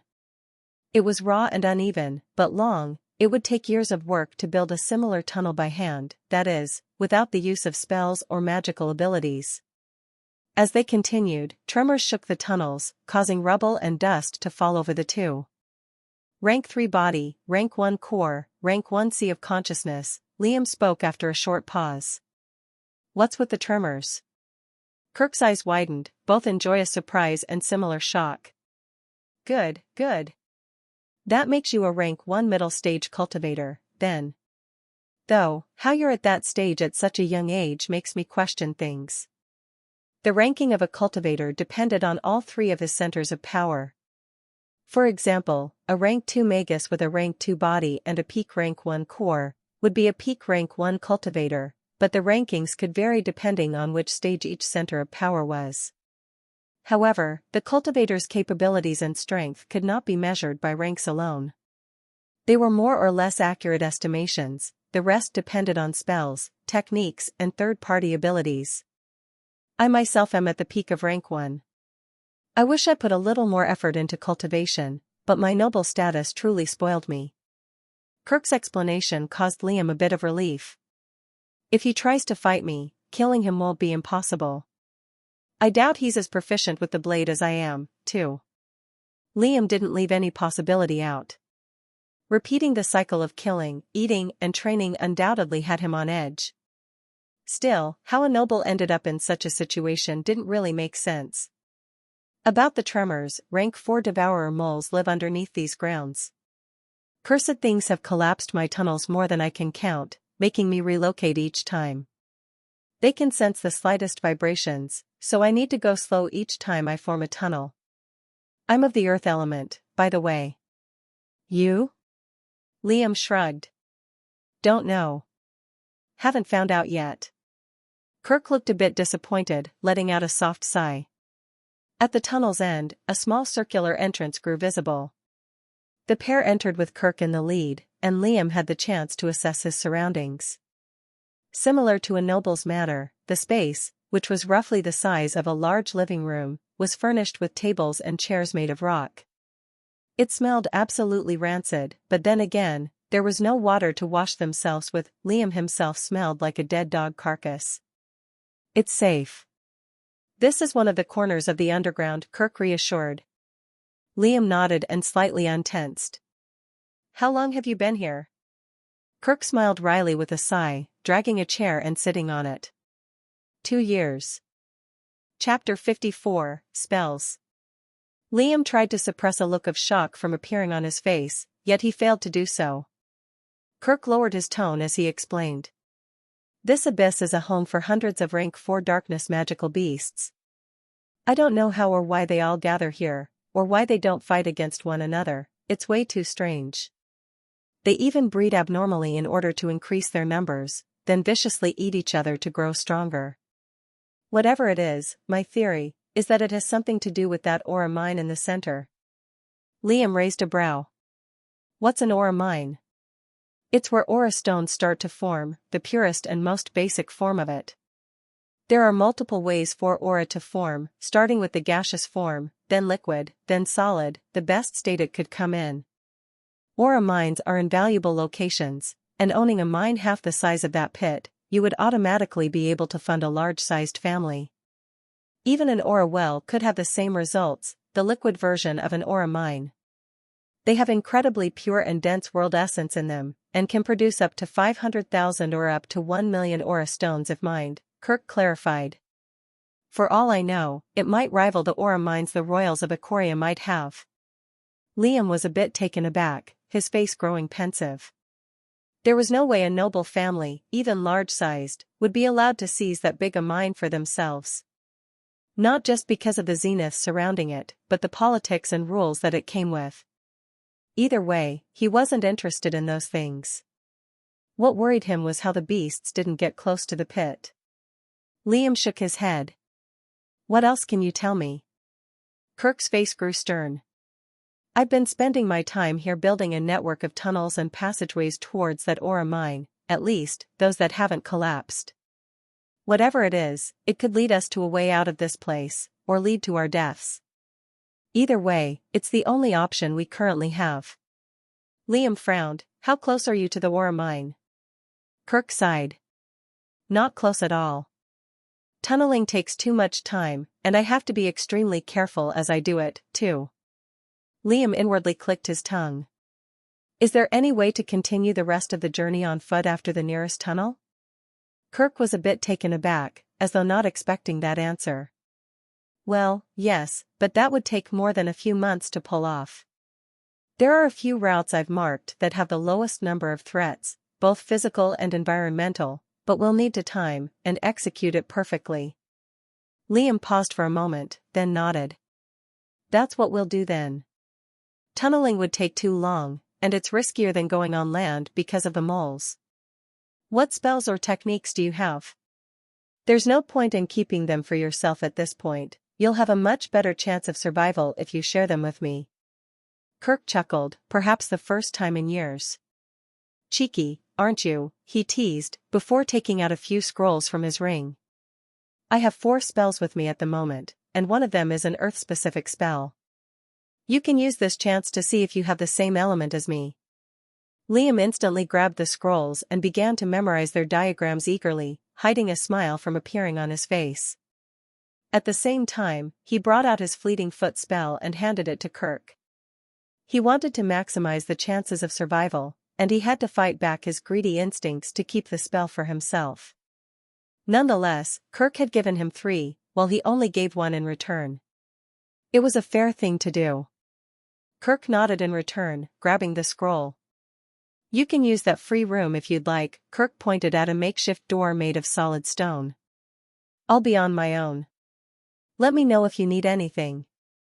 Liam nodded, entering the small space and memorizing the spells. The 3 spells fit Liam's needs like a glove. They were all in the first rank, but had useful functions.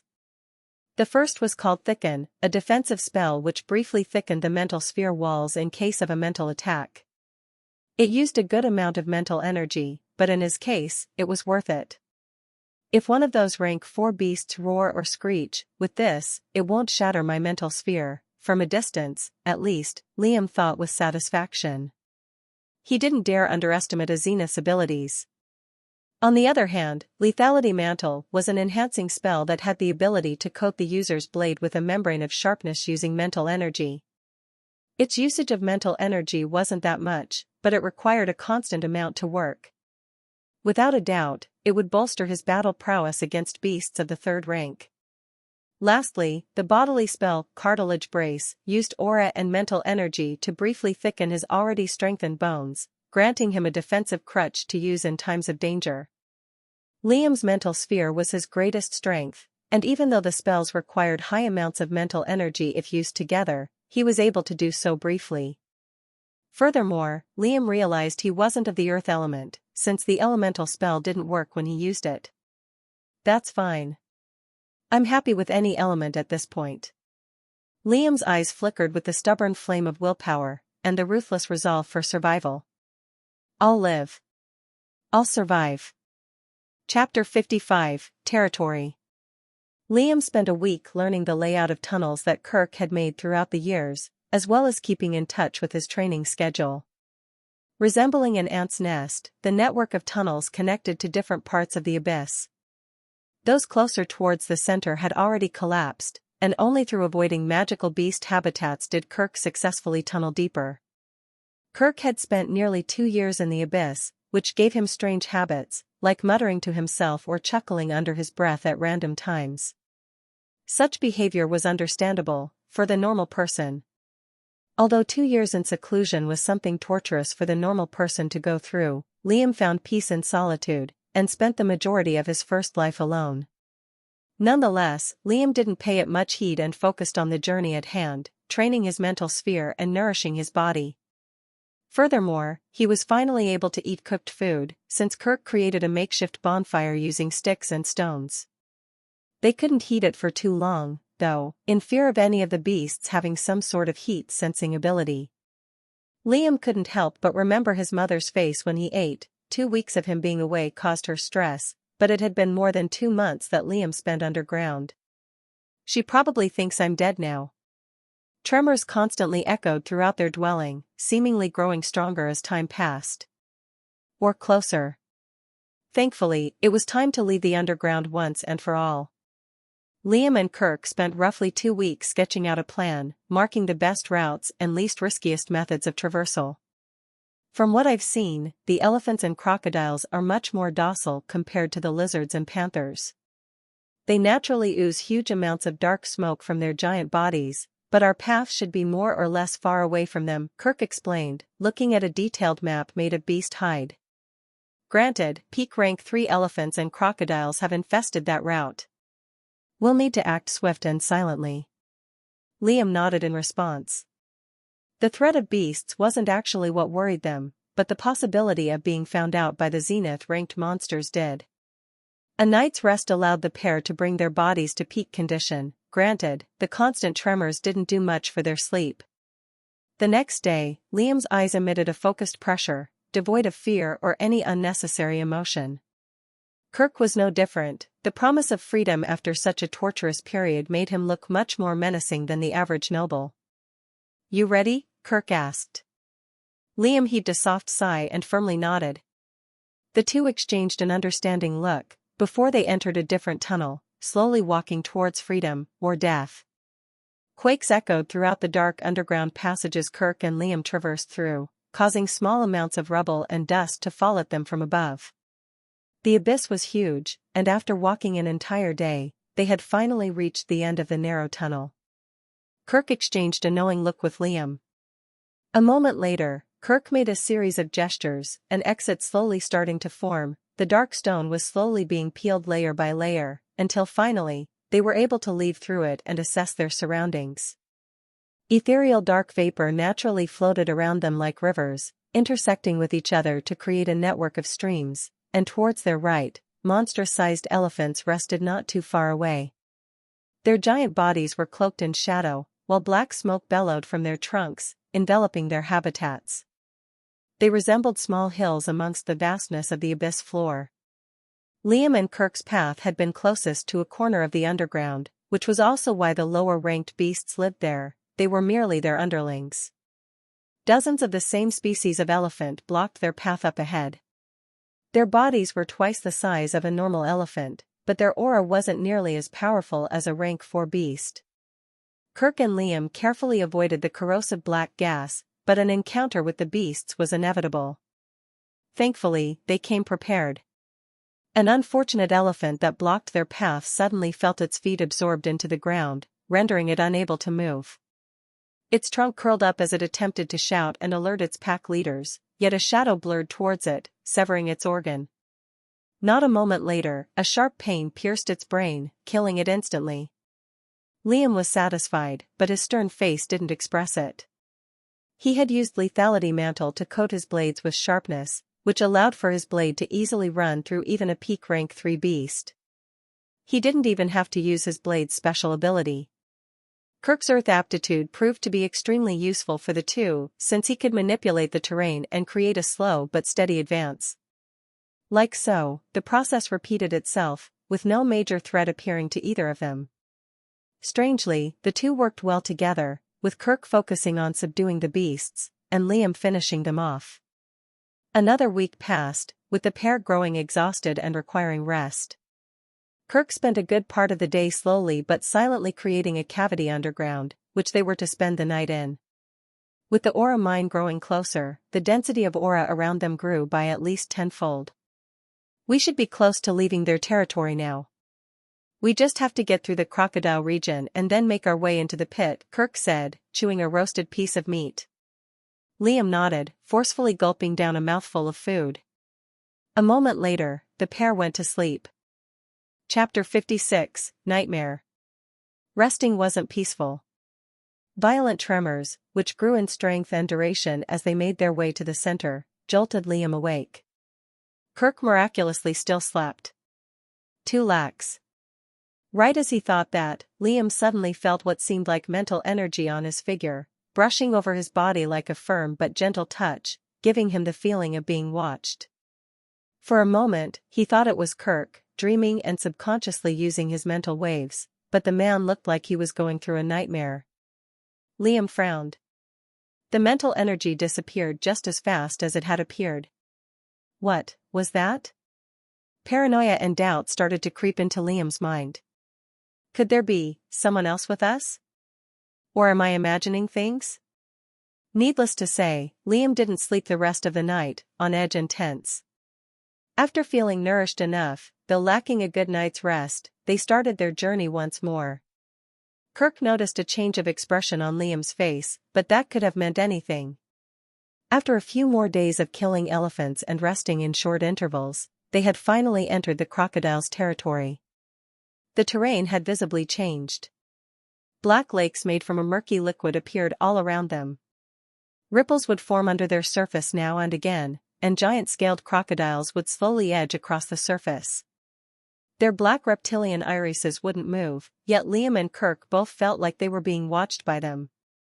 Between the lakes, narrow paths presented themselves before them, like an isthmus, leading towards the pit.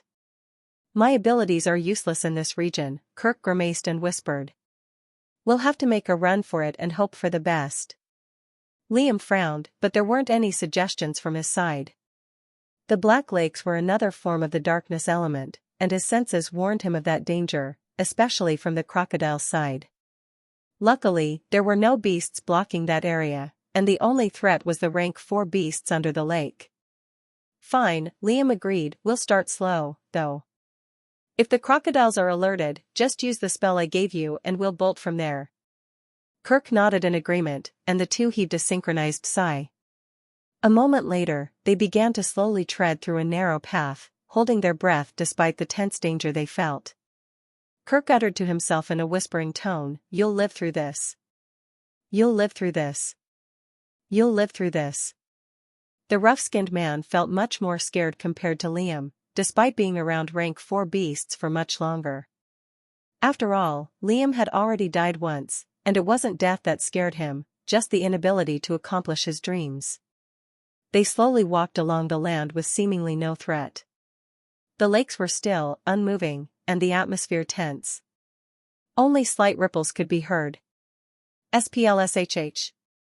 Suddenly, a monstrous crocodile emerged from the lake, slamming its tail against the body of water as it headed straight for the pair of invading humans. Before it even emerged, Liam and Kirk both dashed forward, their hands and feet glowing brightly, attracting even more crocodiles their way. Parts of the black liquid fell on Liam's shoulder, consuming a chunk of his flesh, yet he was too focused for it to be a hindrance. Sounds of liquid crashing violently accompanied with loud thumps resounded through the abyss, and even the other magical beasts were alerted. The pit was growing nearer and nearer, and the pair had never stopped running. Their mental energies were slowly being used, but they were too focused on escaping to be worried about it. Liam's eyes widened as he witnessed a giant crocodile body blocking their path in the distance. To his left, right, and behind, distant crocodiles swam through the lakes to chase and pinch the pair. A dark emotion appeared in Kirk's eyes, and resolve grew in his heart. The Aura mine, freedom itself was a hair's length away. Kirk's desperation grew to resolve.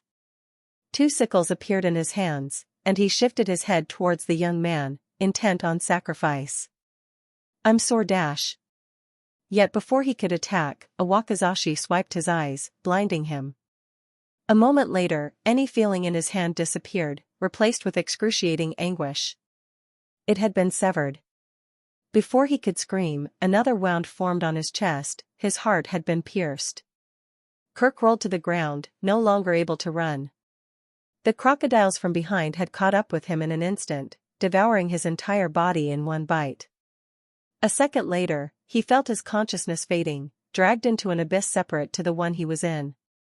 Meanwhile, Liam's cold eyes didn't show a trace of emotion as he continued to run without looking back, taking the space ring off Kirk's severed hand before throwing away the dead meat. He had successfully reached the pit, but some of the crocodiles hadn't given up their chase, gaining on him rapidly. With no other choice, he jumped inside the pit. Chapter 57, Stuck. Plunging down, Liam's hair hectically fluttered upwards. With how deep the pit was, if he fell at his current speed, he would inevitably turn to mush. Liam cursed, clutching his blades and attempting to stab them into the stone. The katana and wakizashi scraped against the rock and created sparks, but failed to penetrate the surface. Rapidly, his blades were being shaved away, but slightly slowed his descent. Thankfully, a curve appeared at the distant bottom, illuminated by a bright iridescent light. Liam's blades shattered, causing him to curse loudly again. With no other choice, he used his bare hands and feet to slow down his plummet. Instantly, his nails splintered, followed by the skin of his fingers and palms shredding away. Liam didn't dare let go. Using his body slowed his descent much more effectively than his weapons.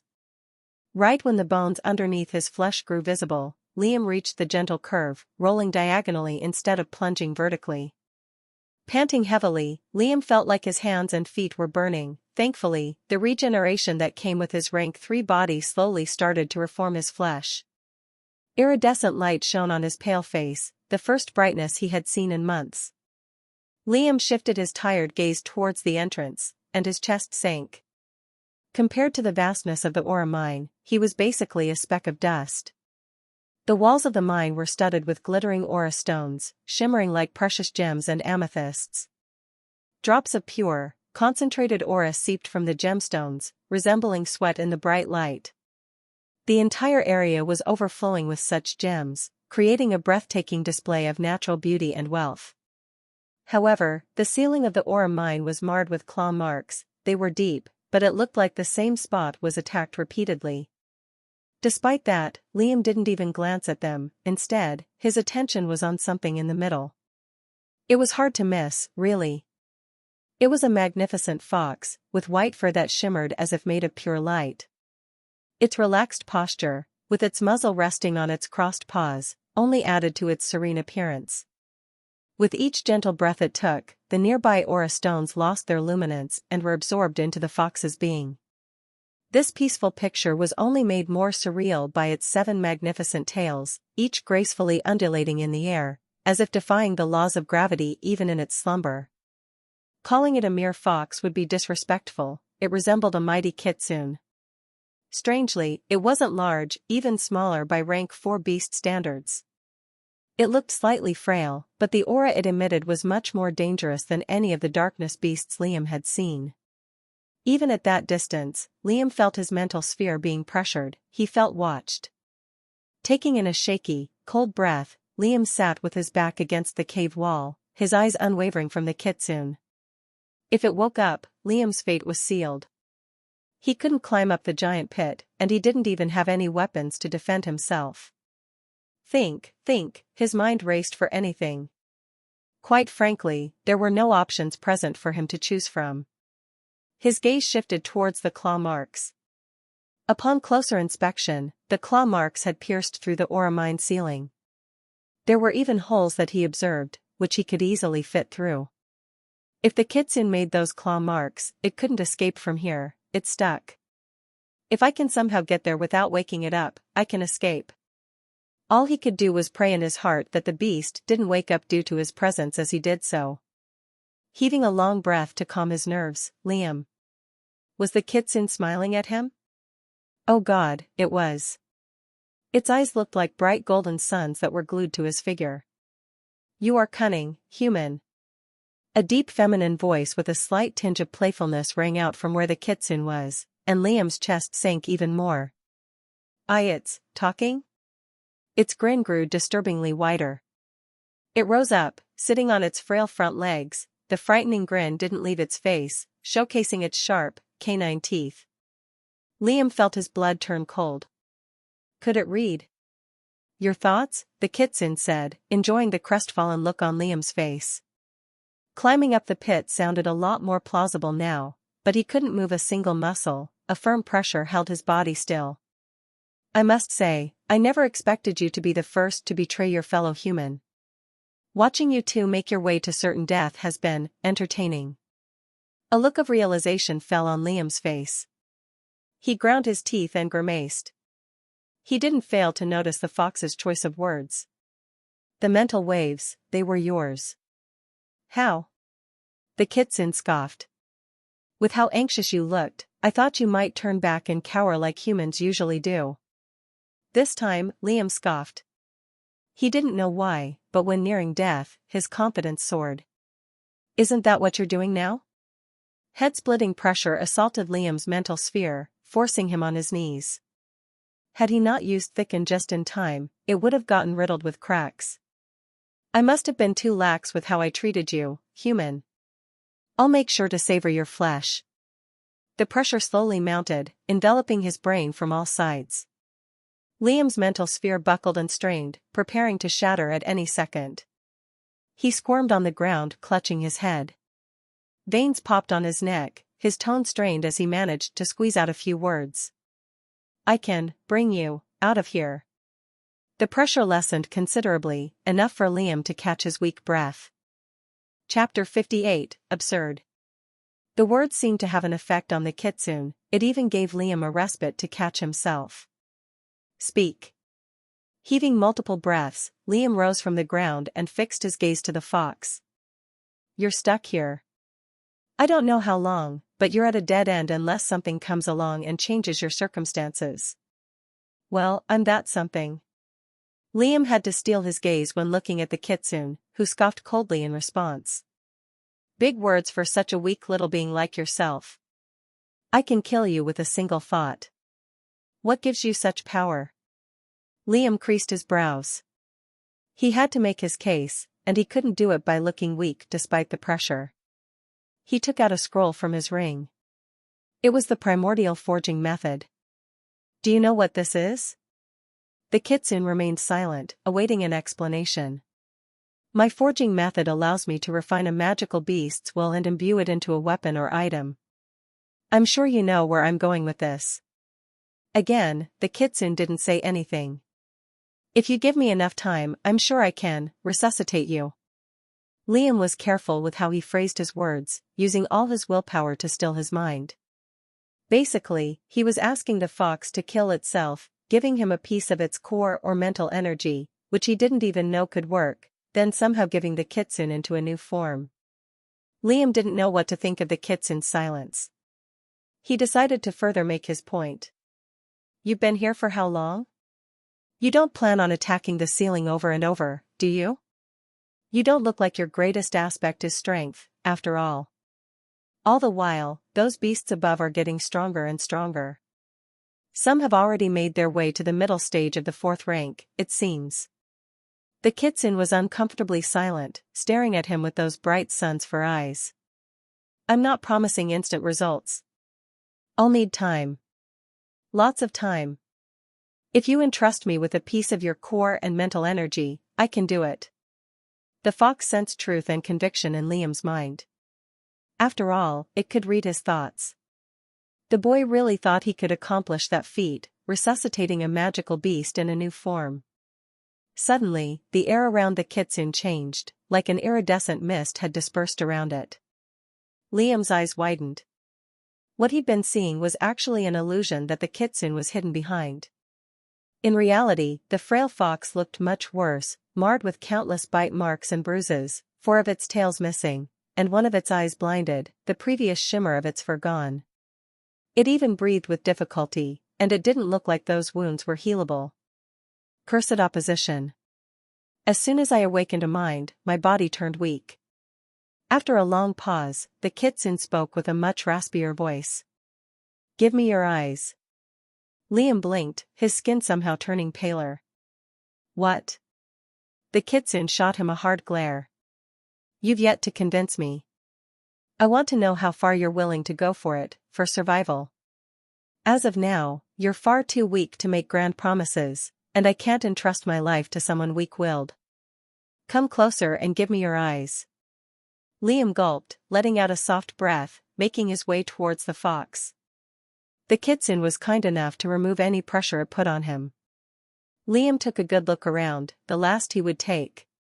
Then he frowned, glaring at the kitsune defiantly. The pressure exuding from him was actually much heavier than what was possible for a rank 1 magus, but that did nothing to the fox.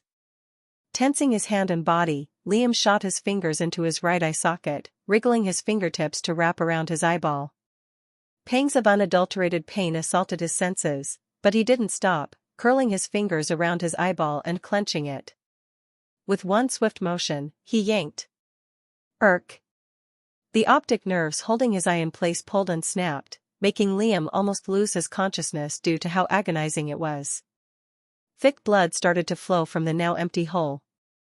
Biting on his tongue to steady his mind, he began with his left eye, turning his index, thumb and middle finger into a claw, tearing it out in the same fashion as he did his right. Liam growled, his eye sockets burning hotter than molten, tears of blood ran across his pale cheeks. Even his regeneration hurt, as pieces of his flesh tried to squirm together and reform. Obviously, his vision had faded too, leaving him in the dark with only his wavering senses intact. Liam gripped the bloodied eyeballs in his hands and threw them on the floor, as if they weren't a blessing. If this is the price for one more day, then I'll gladly pay it. With Liam blinded, he couldn't see the contemplative glimmer in the kitsen's eyes.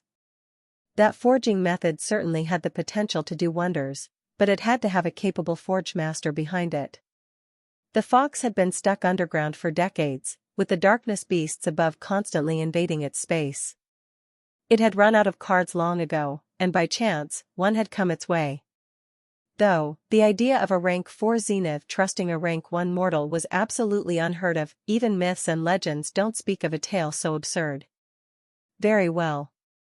Those two words sounded more pleasant to Liam than anything he'd heard. Chapter 59, The kitsune had agreed. Liam's luck looked up for once, though, with the pain he was going through, he couldn't enjoy that feeling. How would this work? You're too small to carry my core or mental energy, the kitsune stated. A wry, hopeful look appeared on Liam's pained face. I was hoping you would know something about that. The kitsune scoffed. You really didn't think this through, did you?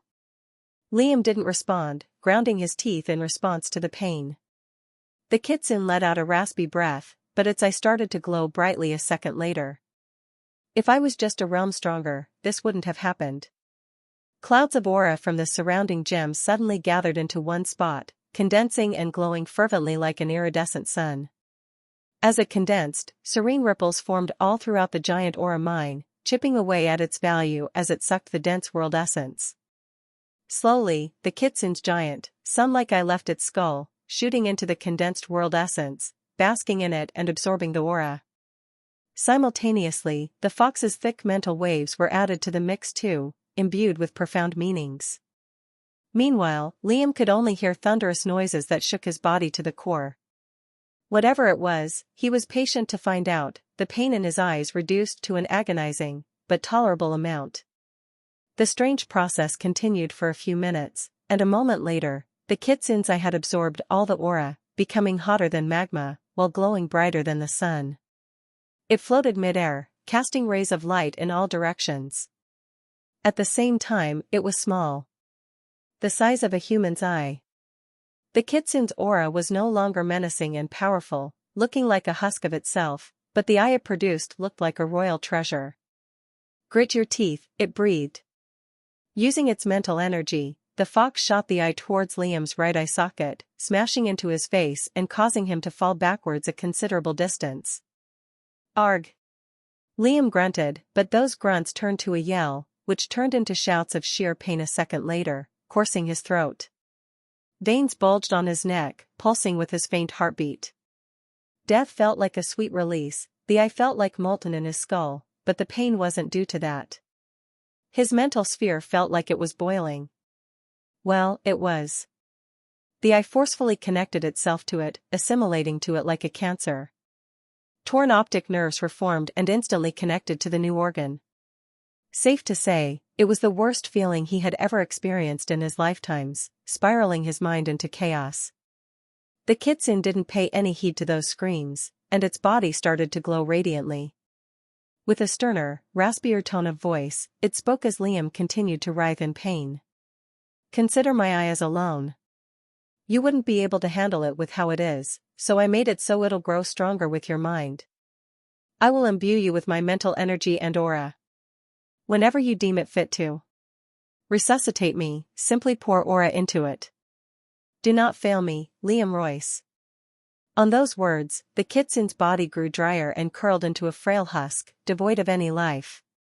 However, a small part of its body turned into a streak of light that shot onto Liam's body, forming a tattoo of a seven-tailed fox on his lower abdomen, removing the binding oath that covered Liam's core. Meanwhile, Liam hadn't stopped screaming from the top of his lungs. The pain simply didn't stop, mounting pain upon pain. His right eye shone brightly, illuminating the now dim aura mine. At the same time, strange memories and emotions clouded Liam's mind underneath the veil of pain, fragmented and hazy. He saw himself walking as a four-legged beast, strong, but without thought or intellect. He acted on instinct and desire alone. Another fragmented memory arrived. He saw himself walking into a familiar gorge, allured by the trails of thick aura in the surroundings. Then, he spotted dozens of beasts similar in strength to his own there, elephants, crocodiles, and panthers, their fur and powers black. A vicious fight ensued, between light and dark. Liam barely won, his body and figure wounded severely. There were many more, but he threw himself down the pit and found the aura mine. There, he spent days, months, years. There he awakened his mind, he could think. More memories poured into Liam's brain, ethereal and scattered, of previous generations of his species. Not to mention, he became a zenith. That feeling alone trumped any other Liam had felt times 1,000. That power, that surge of strength, that superiority. However, his mind came at the cost of his body. His limbs turned weak and frail, and his physique was infinitely weaker than its rank 4 counterparts. Liam's eye slowly opened, a cold, royal, condescending pressure spreading to his surroundings from just that action alone. Pain was no longer the dominant feeling he was going through. Though, the sensitive migraine and aching body he felt was enough to make a grown man cry. The dim aura mine cast a weak glow on his face. By the time the kitsune was done with the eye, it had absorbed all the aura from the gemstones, leaving dark, glowing shards behind. And boy did Liam's eye feel unreal. Through the eye, he could actually see different colors he couldn't name beneath the darkness. Moreover, he could see natural aura in the air, as well as the strange patterns it contained. Besides that, he accidentally discovered he could zoom in and out with his sight, giving him the ability to scan his surroundings with unadulterated clarity. Looking at his reflection through a dark gemstone, he saw how his eye was no longer green, but orange and golden, similar to a glorious sunset. As he zoomed in, the pupil constricted and dilated. A wide grin formed on Liam's face. He attempted to voice a few words, but his throat was too coarse to function. Instantly, he thought of a name for his new eye, thinking of his last name on Earth, in addition to the kitsune's regal aura. King's Eye, good enough. Chapter 60, Superior. Nonetheless, Liam shifted his focus to his mental sphere. There was still pain, but it was bearable. Liam was afraid that his sea of consciousness could be riddled with cracks or soft spots. To his relief, there wasn't any. However, there was a golden shimmer that his translucent walls gained, along with similarly golden lines inscribed all throughout the barrier. It was assimilated into Liam's mental sphere. Liam thought back to the kitsune's words. The eye would improve each time his mental sphere advanced, and he couldn't help but want to test out its capabilities. I'll have to be careful from now on, though. I can't show this power to anyone else. Liam came back to reality, heaving a deep sigh. He instantly took out all the food he had and started wolfing it down. Calling him exhausted was an understatement, and Liam felt like his body was covered with mud. Once his body stopped trembling from hunger, he took a peek into Kirk's ring. Liam felt no pity as he killed him, since the former was intent on doing the same. Shaking his head, Liam chose not to dwell on those feelings. In the first place, it was his emotional detachment that allowed him to survive for so long, ignoring the pleas of his many victims. He wiped away Kirk's remaining aura imprint on the ring using his mental energy, then inspected it. The space was roughly 35 square meters, much larger than all his other rings. Inside, Liam counted roughly 450 aura stones, in addition to a bunch of pills he didn't know the use for, 5 rank 2 and 1 rank 3 spell of the earth element. There were rank 1 and rank 0 spells as well, but none could work without having the earth element. Despite his findings, the spells weren't useful to him, and they were blatant indicators of Kirk's murder. The ring was too, but Liam had no plans on throwing the contents out. I'll keep the ring hidden for now. I can sell its contents if or when I leave Ucladd. In addition to that, he found a few jades, but since they were underground, their usage was useless. He didn't fail to notice the binding oath around his core was no longer there. Before he could organize his items, the sound of thudding, scratching, and screeching entered his ears. Looking over his shoulder, a deep frown scrunched his face. He instantly started to run for the walls while activating fleeting foot. A distance away, the rank 4 darkness beasts continued to throw themselves down the pit.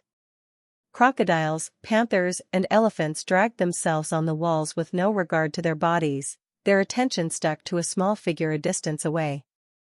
With the presence of the kitsune gone, the beasts decided to finally enter the aura mine and revel in its thick world essence, only to find it empty. Moreover, the kitsune was turned into a mummified corpse, devoid of any nutrients. Anger churned within them, which they decided to take out on that running human who was there before them. A chase ensued. Liam was a huge distance away from them, and the elephants and crocodiles weren't fast enough to chase him. The panthers were. More than half a dozen sprinted to his figure at full speed, their limbs blurring and turning into shadows. They were incredibly fast. Thankfully, Liam had a good head start. "Why are you chasing me? Fight each other, you dogs." As if answering his plea, shockwaves and booms bellowed out from a distance. A clash had broken between the beasts. Liam cursed, but the giant cave wall was soon to be in reach. Blasts, growls, and screeches reached Liam's ears, but due to the distance and him using thicken, there was no damage on his mental sphere except a bearable pressure. Devourer moles entered the clash, bursting through the ground and ceiling, their giant maws swallowing entire chunks of the mine. Rubble started to fall violently, boulders smashing against those below. The entire mine was going to collapse. Before the rapidly approaching panthers caught him, Liam gripped the jutting aura stones in the wall, pushing himself upwards with all the strength he could muster. Beneath his skin, the membrane shook, injecting him with a jolt of strength. Like a mammal sprinting on land, Liam propelled himself up with wide strides. Just then, the panthers reached where he was a moment ago, growling in anger at the meal they missed. Shortly after, they entered the fray with the other beasts. Liam spent the next few hours carefully climbing towards the roof of the aura mine, where countless holes led upwards to the surface. Before entering one of the holes and heading upwards, Liam took one last look towards the bottom to witness the battle between rank 4 existences. From above, he felt superior, watching zeniths get crushed by giant boulders, struggling to move. Gushing waves of darkness covered the underground cave like a rising canopy. Liam watched for a few minutes before the entire structure threatened to collapse. It was unlike him. His ego had never gotten in the way of his survival, but being the cause of death to so many zeniths gave him a look of supremacy. "Out of all you superior beings, I came out on top," he shouted with a magical beast's pride. With a glare of condescension, he started climbing upwards.